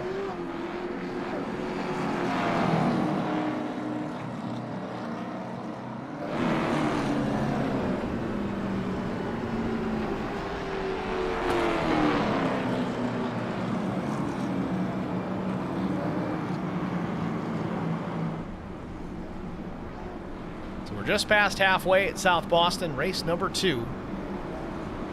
Results of the first race were Kyle Terzak, Neil Quick, and Brian Rose. We got Eddie Rose in the chat saying, "Get her done, 89."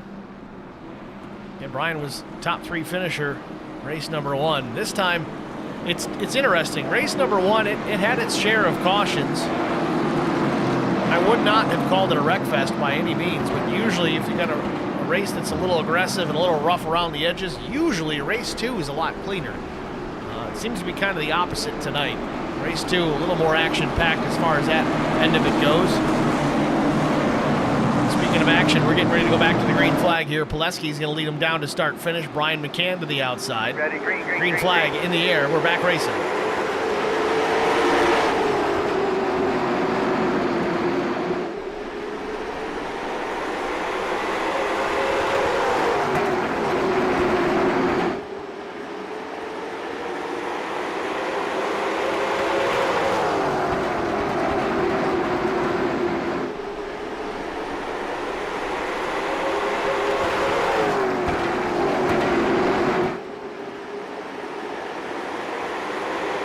A clean restart. Already put 2 car lengths back on the 3 of Brian McCann. McCann, though, does have some front end damage. I know we're not a high-speed track.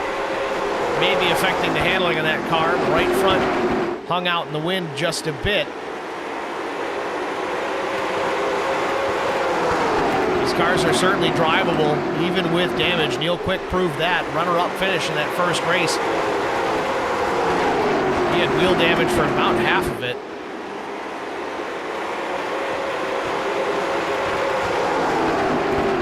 The battle in behind Jason Nilges. Troy Radford taking a position away. Kyle Terzak, though, up into that 5th spot, knocking on the door, wanting to get some more.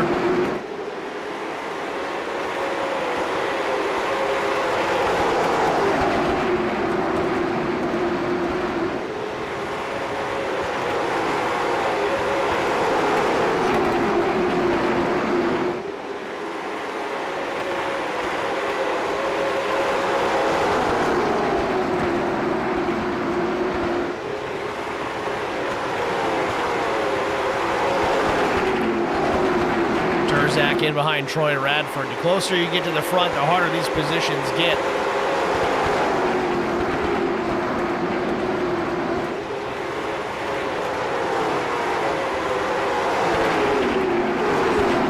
Brandon Mefford to the inside of Newt Quick. Newt, however, had a good start to this one, but he's been falling back for a while. I don't know if he burned up his stuff trying to stay out front. Brian Rose, some contact. And we got a spin off at turn number 2. Chris Wally and others involved in this one. Trevor Quick, I believe, as well. They're going to drop down some oil dry here, I'm sure.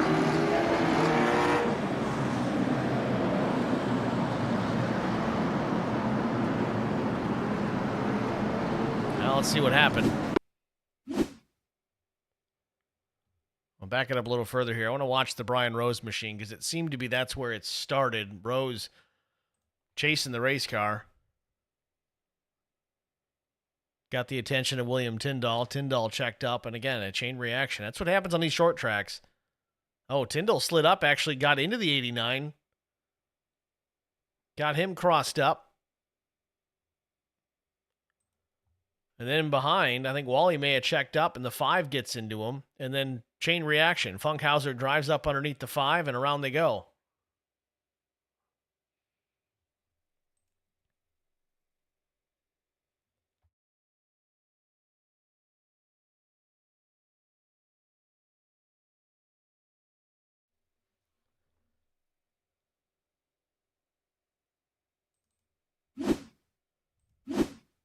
See how it looked from Chris Wally's perspective.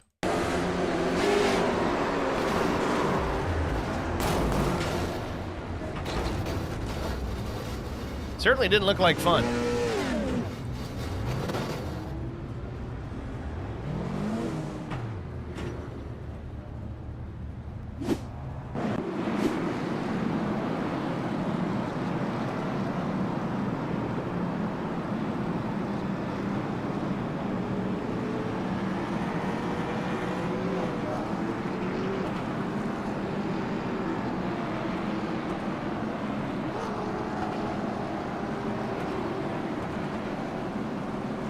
49 laps to go from South Boston. James Pileski's been well in command of this one for quite some time, but Kyle Turzak, winner of race number 1, started 15th in this one, quietly working his way towards the front. He's in striking distance now. We'll see if he's got anything for these guys. I know he probably burned up his stuff trying to get towards the front. We'll see if he's got anything left. As it stands right now, though, the top 12 machines have yet to make a pit stop. And maybe they won't. We saw some guys in that first race. They went the whole time without bothering to either put fuel in it, throw tires on it. And fuel-wise, they should be more than enough, especially with these cautions.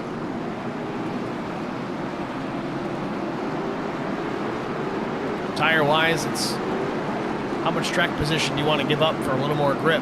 These Hoosiers do tend to kind of get a little bit better as the run goes on. And we'll see if Brian McCann's got anything for James Pileski here once again. Pileski up the racetrack as much as he can. Hammer down.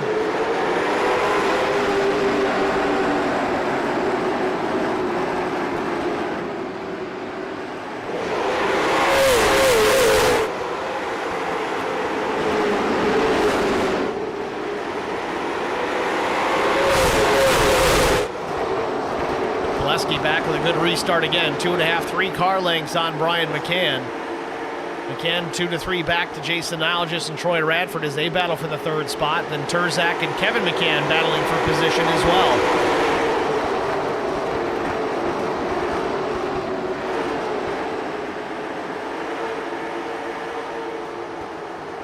Radford battling back, still trying to fight to the outside of Turzak. Algis up the racetrack. Turzak's got to find a way around here. Niall just kind of acting like a pick. A little bit of contact. Turzak into Radford on the exit at 2. Spin. And we have another spin. You doing there, bud? Back straightaway, we've got big time trouble again. 3, 4, 5, 6 cars plus involved in this. Adam Benefiel trying to get through here. He keeps driving up on cars. Parking lot here in turn 3.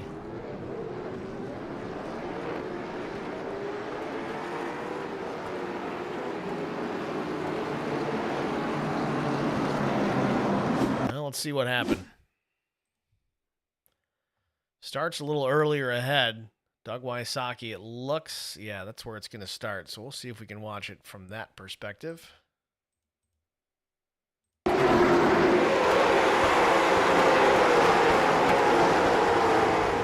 time hit for Doug.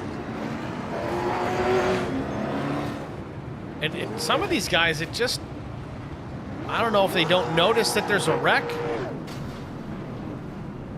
or they don't know they're in reverse. I don't know what's going on here. The 9 is all over the place.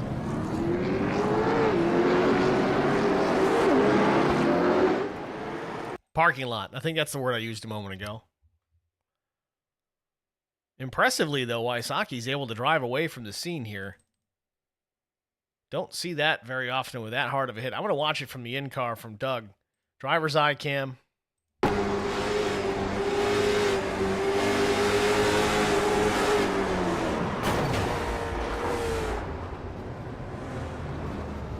Big hit.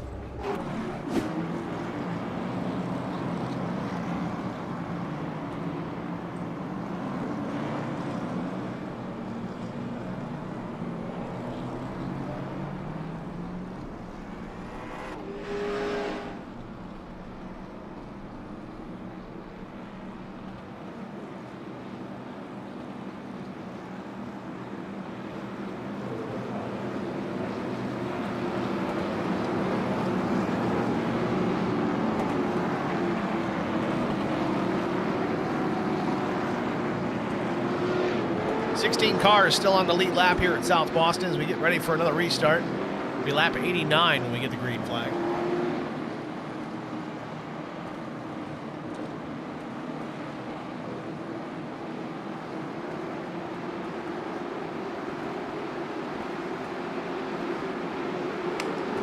Green, green, green.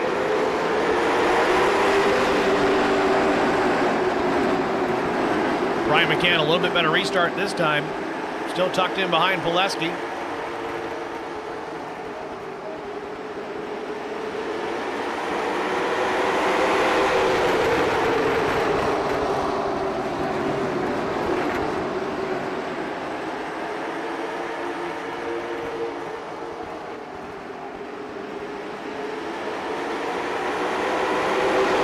Back to the line, 35 laps to go. I don't think anybody's got anything for Pileski unless Turzak can get up there and challenge. He's up in that third spot, knocking on the door, Brian McCann.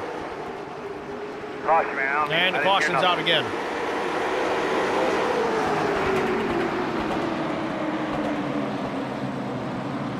Brian Rose this time. Luck not faring very well for Brian Rose this evening. First race, pretty decent. Top 3 finish for the 89, but that car has been beaten and battered a good portion of the evening, and now he is 16th, the last car on the lead lap. Let's see what happened here to Brian Rose. Looks like Jarrett Wiedner involved as well. Oh, Chris Mefford just drives into the back of Brian Rose. Entry to turn number 3. I don't know if Brian just checked up early or if Mefford miscalculated his own entry. And then Pedophile, again, driving right into the back of another driver. Let's look at that one as well.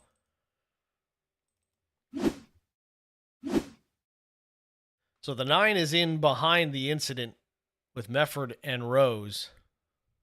Again, we're watching this at half speed right now.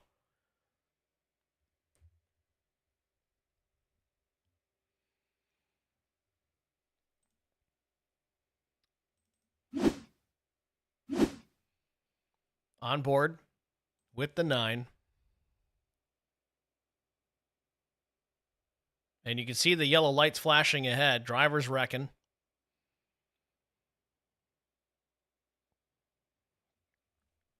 Got to lift. Better yet, on these places, lifting just isn't enough. You got to get on the brakes, and you got to do it in a hurry. I know you got to be aware of who's behind you, because somebody else might run you over, but tough break. Brian Rose in pit lane. Again, no fast repair in this series. He's going to have to fix it the old-fashioned way and see what he can do to it. He's going to put right sides on it.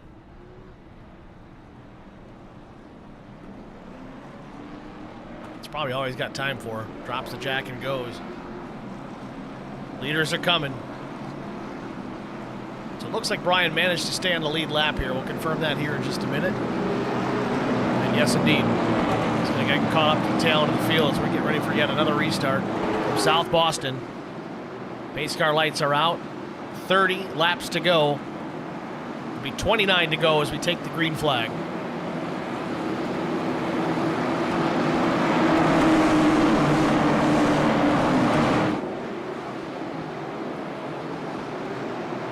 Pace car is in. Another great jump for Pileski.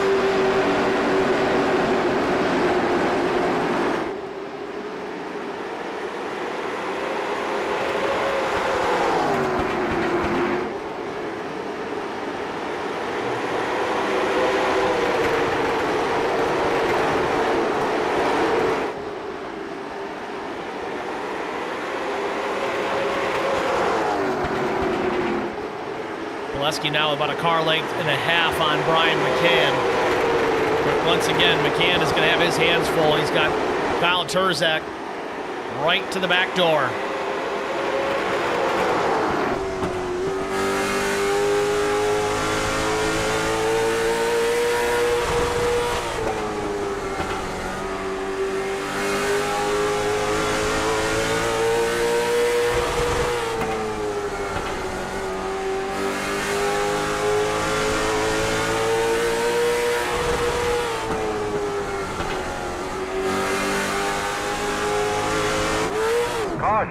Chris Wally around.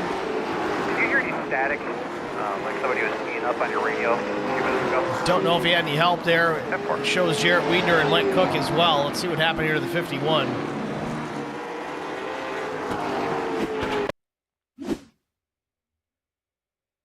Just a moment ago, Chris Wally in the black and green number 51, the old mellow yellow colors.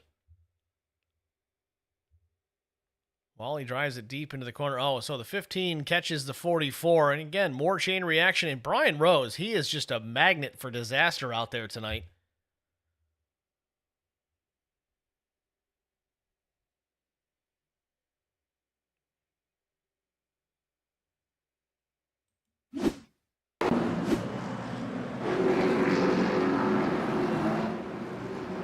"23 laps to go before we settle this one. We're going to get a quick break out of the way. Stay with us. We'll be back after this.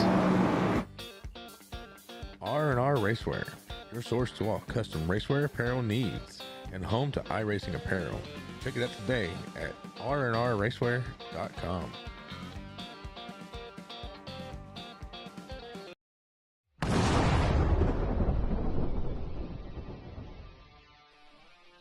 Spartan Transportation and Spartan Logistic Management is your one source for all your shipping needs.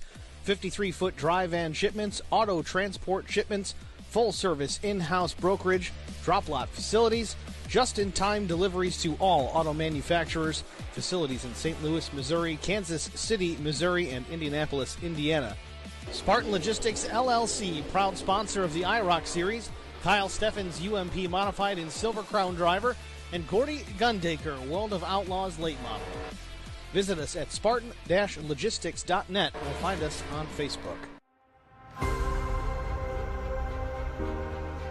He's going to try and stop Smith. He drops down below, throws the block, up the racetrack, throws another block. McCann goes to the outside, 3 wide for the race lead in the win here in Daytona. Crosses the stripe and we're all wrecking, and Brian McCann takes the checkered flag. Blaze has newer tires, 6 laps newer to be specific. Into 3 and 4 for the final time. He makes some contact with Zach Millett. Millett drops it back to the bottom. Off of turn number 4 for the final time. Zach Millett's going to win through the trial for the final time, and oh, they're wrecking. Big trouble. Vincent Short sneaks through, and I think Short's going to win this. He does. Vincent Short wins.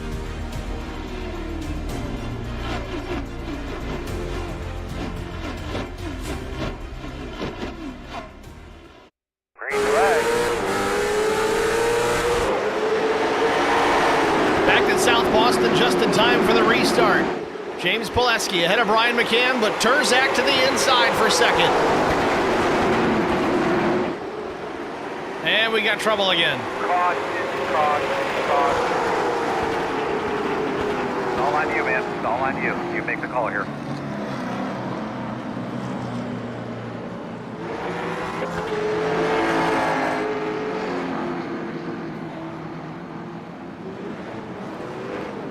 Got 18 laps to go here from South Boston. Still trying to clean up a mess in turn 4. Let's get a look at it.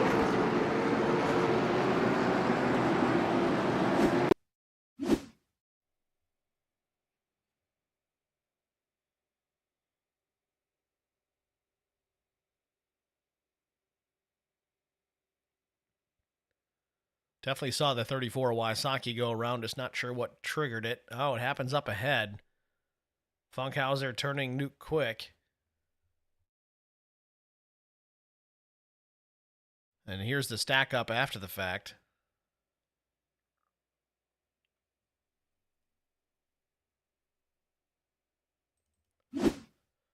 Let's watch this angle here with the 4.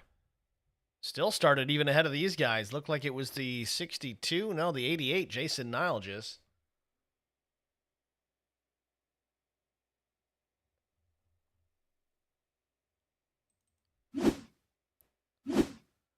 Well, he's already backwards here, so I'm going to back it up.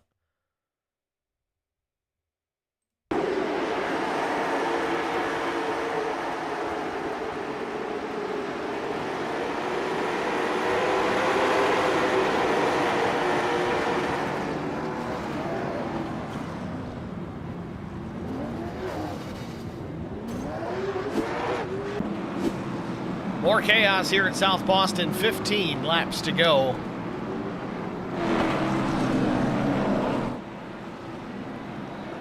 Got Shane Haas in the stream chat saying, oh, what's up, Steve? What's up, Shane?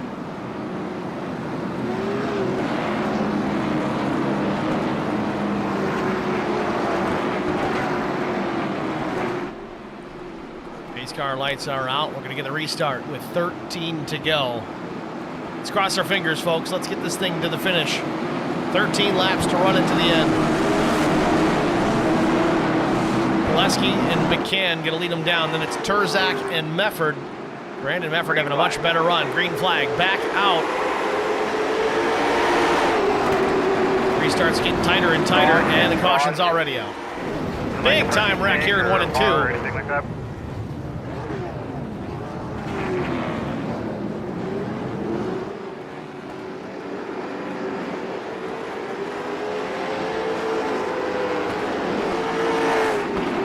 I don't even know what to say.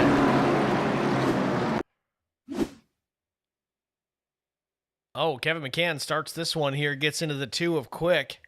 Neil Quick, that is, and then huge chain reaction after the fact. Guys just driving up the backside of the cars in front of them. Brian Rose, of course, getting a piece of it again.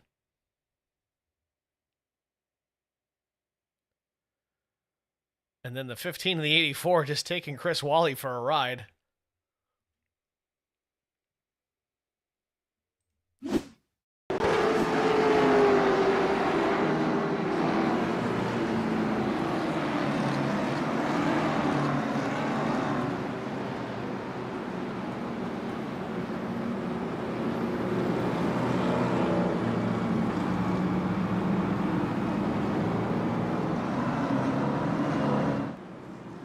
Albert Anderson asking a question in the stream chat, asking about how many fast repairs, and the answer to that question, 0. None. Zilch. Nada. Not one. Proof these cars can take a beating and keep on going. There shouldn't be any. Not enough, Vincent Short says. There shouldn't be any. You don't get them in real racing, why would you take them here?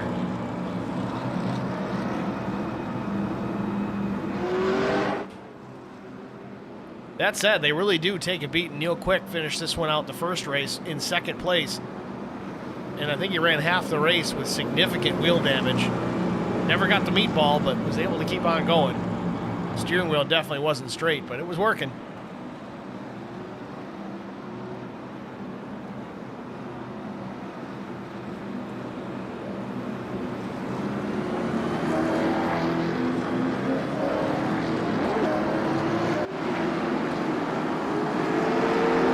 So let's line them up and let's try this again. 7 laps to go when we get the restart.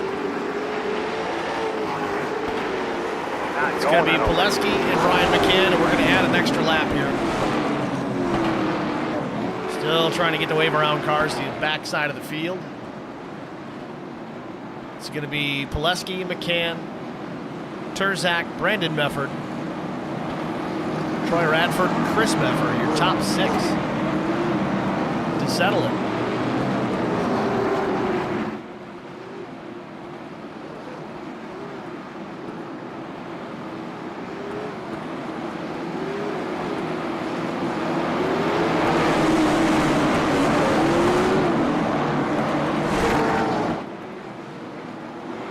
Pace car is in. Green flag.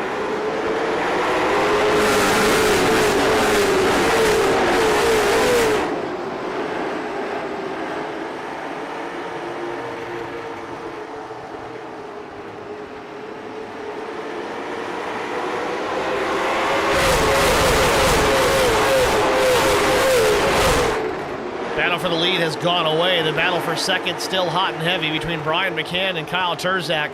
I think if Turzak can get by McCann, he may have something for Pileski, but that's putting the cart before the horse. He's got to get past that number 3 machine. He continues to run side by side. I think McCann has a slight advantage being able to work the outside as long as he can carry the momentum on corner exit. It's going to be hard to guard. Maybe a little bit of contact there off turn number 4. Turzak tucks in behind McCann. 3 laps to go. Pileski just running away. Happy to see the battle continue behind him. Turzak take a peek to the inside. McCann gave him the room to do it. 2 laps to go.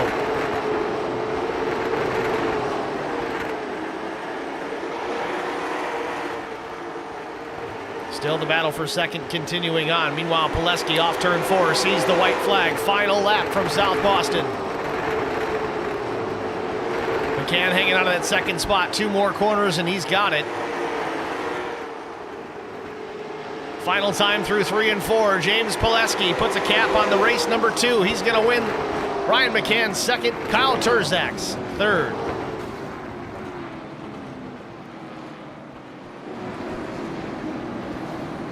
James Pileski taking home the race win.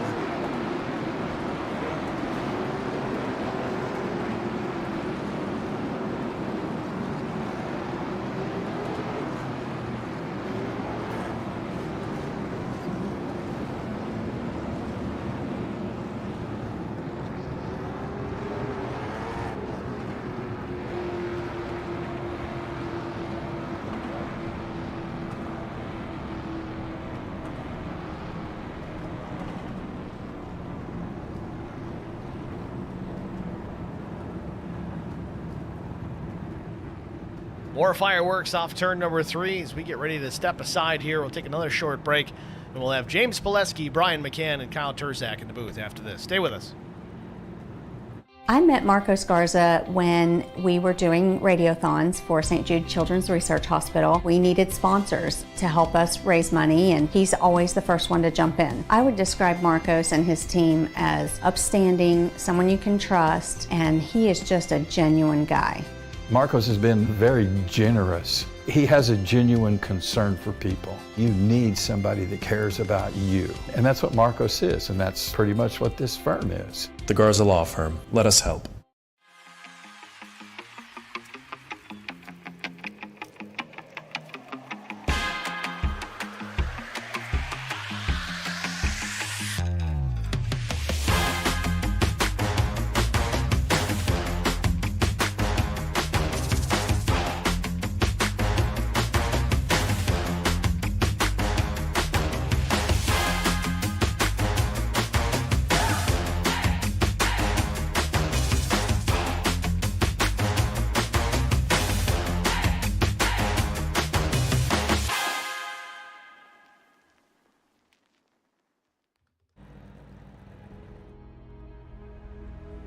Back at South Boston Speedway, race number 2 is in the books, and James Pileski takes the checkered flag.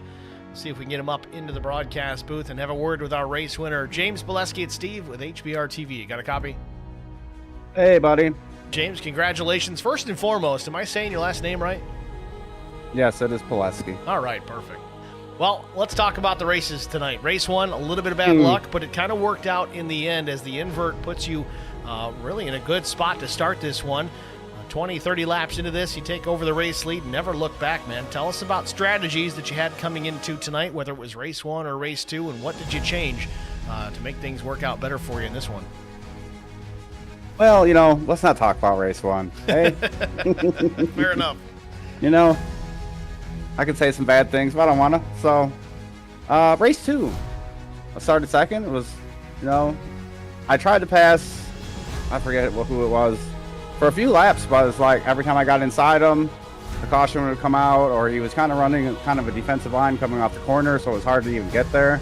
So that one restart, I'm like, I'm making it work on the outside. I did, and after that, I just tried to keep a gap between anyone who was behind me and just try to get good restarts, keep that gap, not wear my stuff out. So I had some at the end, and it was a rocket ship at the end. Well, you're certainly strong out there, you and Terzak both. I mean, Terzak started 15th and took most of the race to get him up there. I know those cautions certainly didn't help, but a third-place finish for him. Brian McCann, I think he might have started to learn a little bit from you on the restarts, but still not quite enough to reel you in there at the end. You take the checkered flag here, you win this one. A job well done, certainly. So far, we got 3 races in. Next week, we're going to roll into Kern County, a relatively new racetrack on the sim. You've got plenty of experience on ovals. Obviously, this one being a new racetrack next week. How do you feel about your chances out of Kern County? Well, you know what? I love Kern. I want to say a race at Kern, so I'm ready for that. Fair enough. All right, James. Again, congratulations, man. Who do you want to thank before I let you go? I got to thank Epic Designs, or Epic Media, Loco Toco Designs, One Life, The Posse, and these guys for putting this all together. All right, James. Well, thanks for talking to us. Good luck next week. Thanks, buddy. James Poleski, your race winner in race number 2 here from South Boston. Next, we're going to pull the driver of the number 3, Brian McCann, up into the broadcast booth. Brian, it's Steve with HBR TV. You got us? Hey, Steve. Brian, congratulations, man. What an interesting night tonight was. A lot of bent fenders, a lot of high tempers or things of that nature. How did your night go? I know race 1 not ideal, but race 2 you hear a runner-up finish. What did you change from race 1 to race 2? What made the difference tonight? Just a little luck on that second race. First race, I think top 5 in both races. So overall, it was a good night for me. But this second race here, the lucky part was there was a huge wreck, and I just somehow squeezed through it. I went from something like 12th to 4th, in that one wreck. So that helped out tremendously. I got a little damage on the car, but it still had engine power and the steering wheel didn't get affected. So we were all good there, and then worked my way up to second. And man, there's just almost nothing you can do to get around the leader because he's got that advantage off the start of the green. And there was a couple times I got to his outside and I messed up, got a little loose, and I was going to try to, hang on the outside with him there, but James was fast on that restart, so I'm happy to get that second place. We're seeing with these cars as the season is still relatively early is they're pretty durable. You can kind of beat and bang on these things and they still run pretty well. Neil Quick was an example of that. He had damage for the better part of half the race in race 1, still finished second. What's the key to getting around these places with these cars? I know you can beat and bang and do this and do that. They're hard to pass, though, with the lack of power. I mean, what do you really need to do to get a pass done in these things? Man, I wish I had that answer for you. I don't know, but I know there is a little bit of tire savings. So, me and Kyle were talking before I got pulled up, and, Kyle's right front was something in the 50s and mine was still in the 70s. So, at the end when me and him were battling there, I'm sure that helped me out a little bit. So tires are there. As far as trying to set up a pass, you just got to somehow get that run off. And that high side here tonight was pretty good. We did see quite a bit of side-by-side racing. The high side did come in, so that was a plus. We can only hope for more of the same out at Kern County next week. Brian, I don't know if you've got any laps there. I know you don't have a ton of laps in this car to begin with, but how do you feel about Kern County next week? Kern, I've had some races there, and I think I did a Gen 4 race there, and even though it was a caution fest, it was still fun. But no, I look forward to these cars at that track. I think it'll be pretty interesting. Kind of what it's made for, but nevertheless, we move on to next week at Kern County. Brian, congratulations on a runner-up. Who do you want to thank before I let you go? Yeah, my family, you for doing the broadcast, league admins for putting this show on, our race control sponsors, and our drivers for showing up every week. 28 drivers on a short track. That's quite the entertainment. Thank you. Thanks for talking to us, Brian. Good luck next week. Thanks. Brian McCann, your runner-up here at South Boston. We're going to pull Kyle Turzak into the booth next. Winner of race number 1, third place here in race number 2, Kyle Turzak and Steve with HBR TV. You got me? Yes, sir. Kyle, congratulations. A rough night, but still solid finishes. Race win in the first race. You had to come from 15th to finish 3rd. What was the deciding factor? What held you up the most tonight? Was it the cautions? It was just a matter of just trying to get into a rhythm? What was the main issue with this second race? Just honestly me. I got in the back of Doug right there, and that sent me to the back. And then after that, man, it was a caution fest, and I just didn't have time to get up to speed. And by the time I did get back up there, my tires were burnt to the ground. Just burnt it up trying to get back up there, and I just didn't have enough. I thought I was gonna get Brian right there, but the top was so quick. I mean, I got I think it was Jason on my top side for 3rd, and after I got in 3rd, I would try to sell in, save a little bit, but by then, we had just had to go as fast as we could, and it was go time by that point when I got up to 3rd, and I just didn't have enough time, but hey, we still take a podium after coming from that. Learn a little bit. Solid points night for sure with a race win to start it off. Of course, winning both stages in that first race and then 3rd place here. It's not too shabby. You're going to go into Kern County with some solid points from tonight. Speaking of Kern County, how do you feel about your odds there next week? I know you're fast just about everywhere we go, but Kern County relatively new to the sim. How many laps you got at that place? I think I got over 300 on my resume there, but who knows? Honestly, actually, I got a league race there in 2 days, so that will give me some practice a little bit, even though it's open setup. But hopefully that gives me some more practice for Southern National. His first race of our season in real life, March 1st. Certainly looking forward to all of that. And while I've got you here, we've got Albert Anderson in the stream chat. He's asking if you're related to a Ray Turzak by chance. Yeah, that's my dad. That's your dad. Okay, well, fair enough. He says you're both from Stafford, Virginia, so I guess he knows the family, I guess. Yeah, my dad used to race in the truck series, so that's probably where.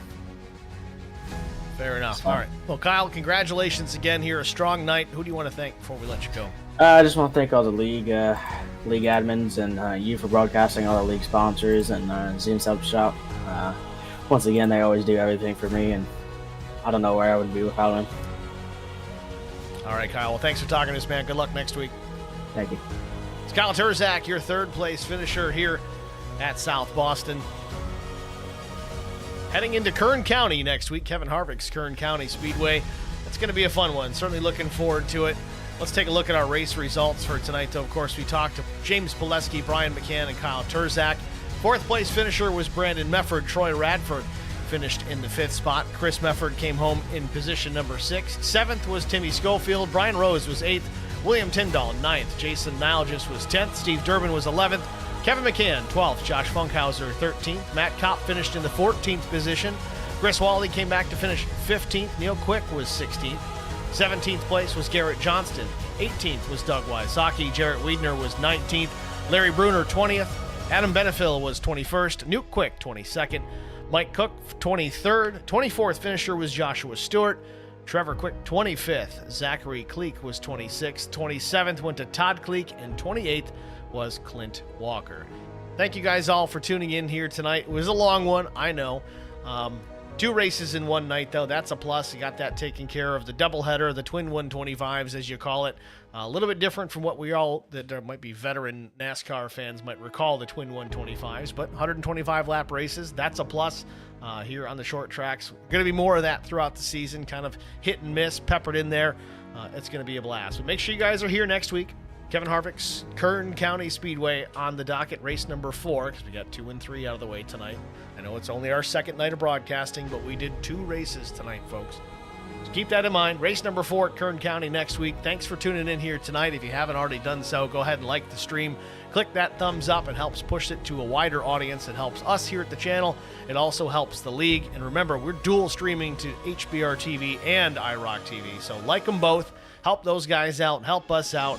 It's a plus across the board. Also, check out the website, hbrtv1.com. Click the live tab. That's always available as well. Great place to check out the racing action each and every week. With that said, congratulations once again to Kyle Turzak and James Pileski, our race winners from Race 2 and Race 3 here tonight. Thanks for watching, everybody. Have a good night.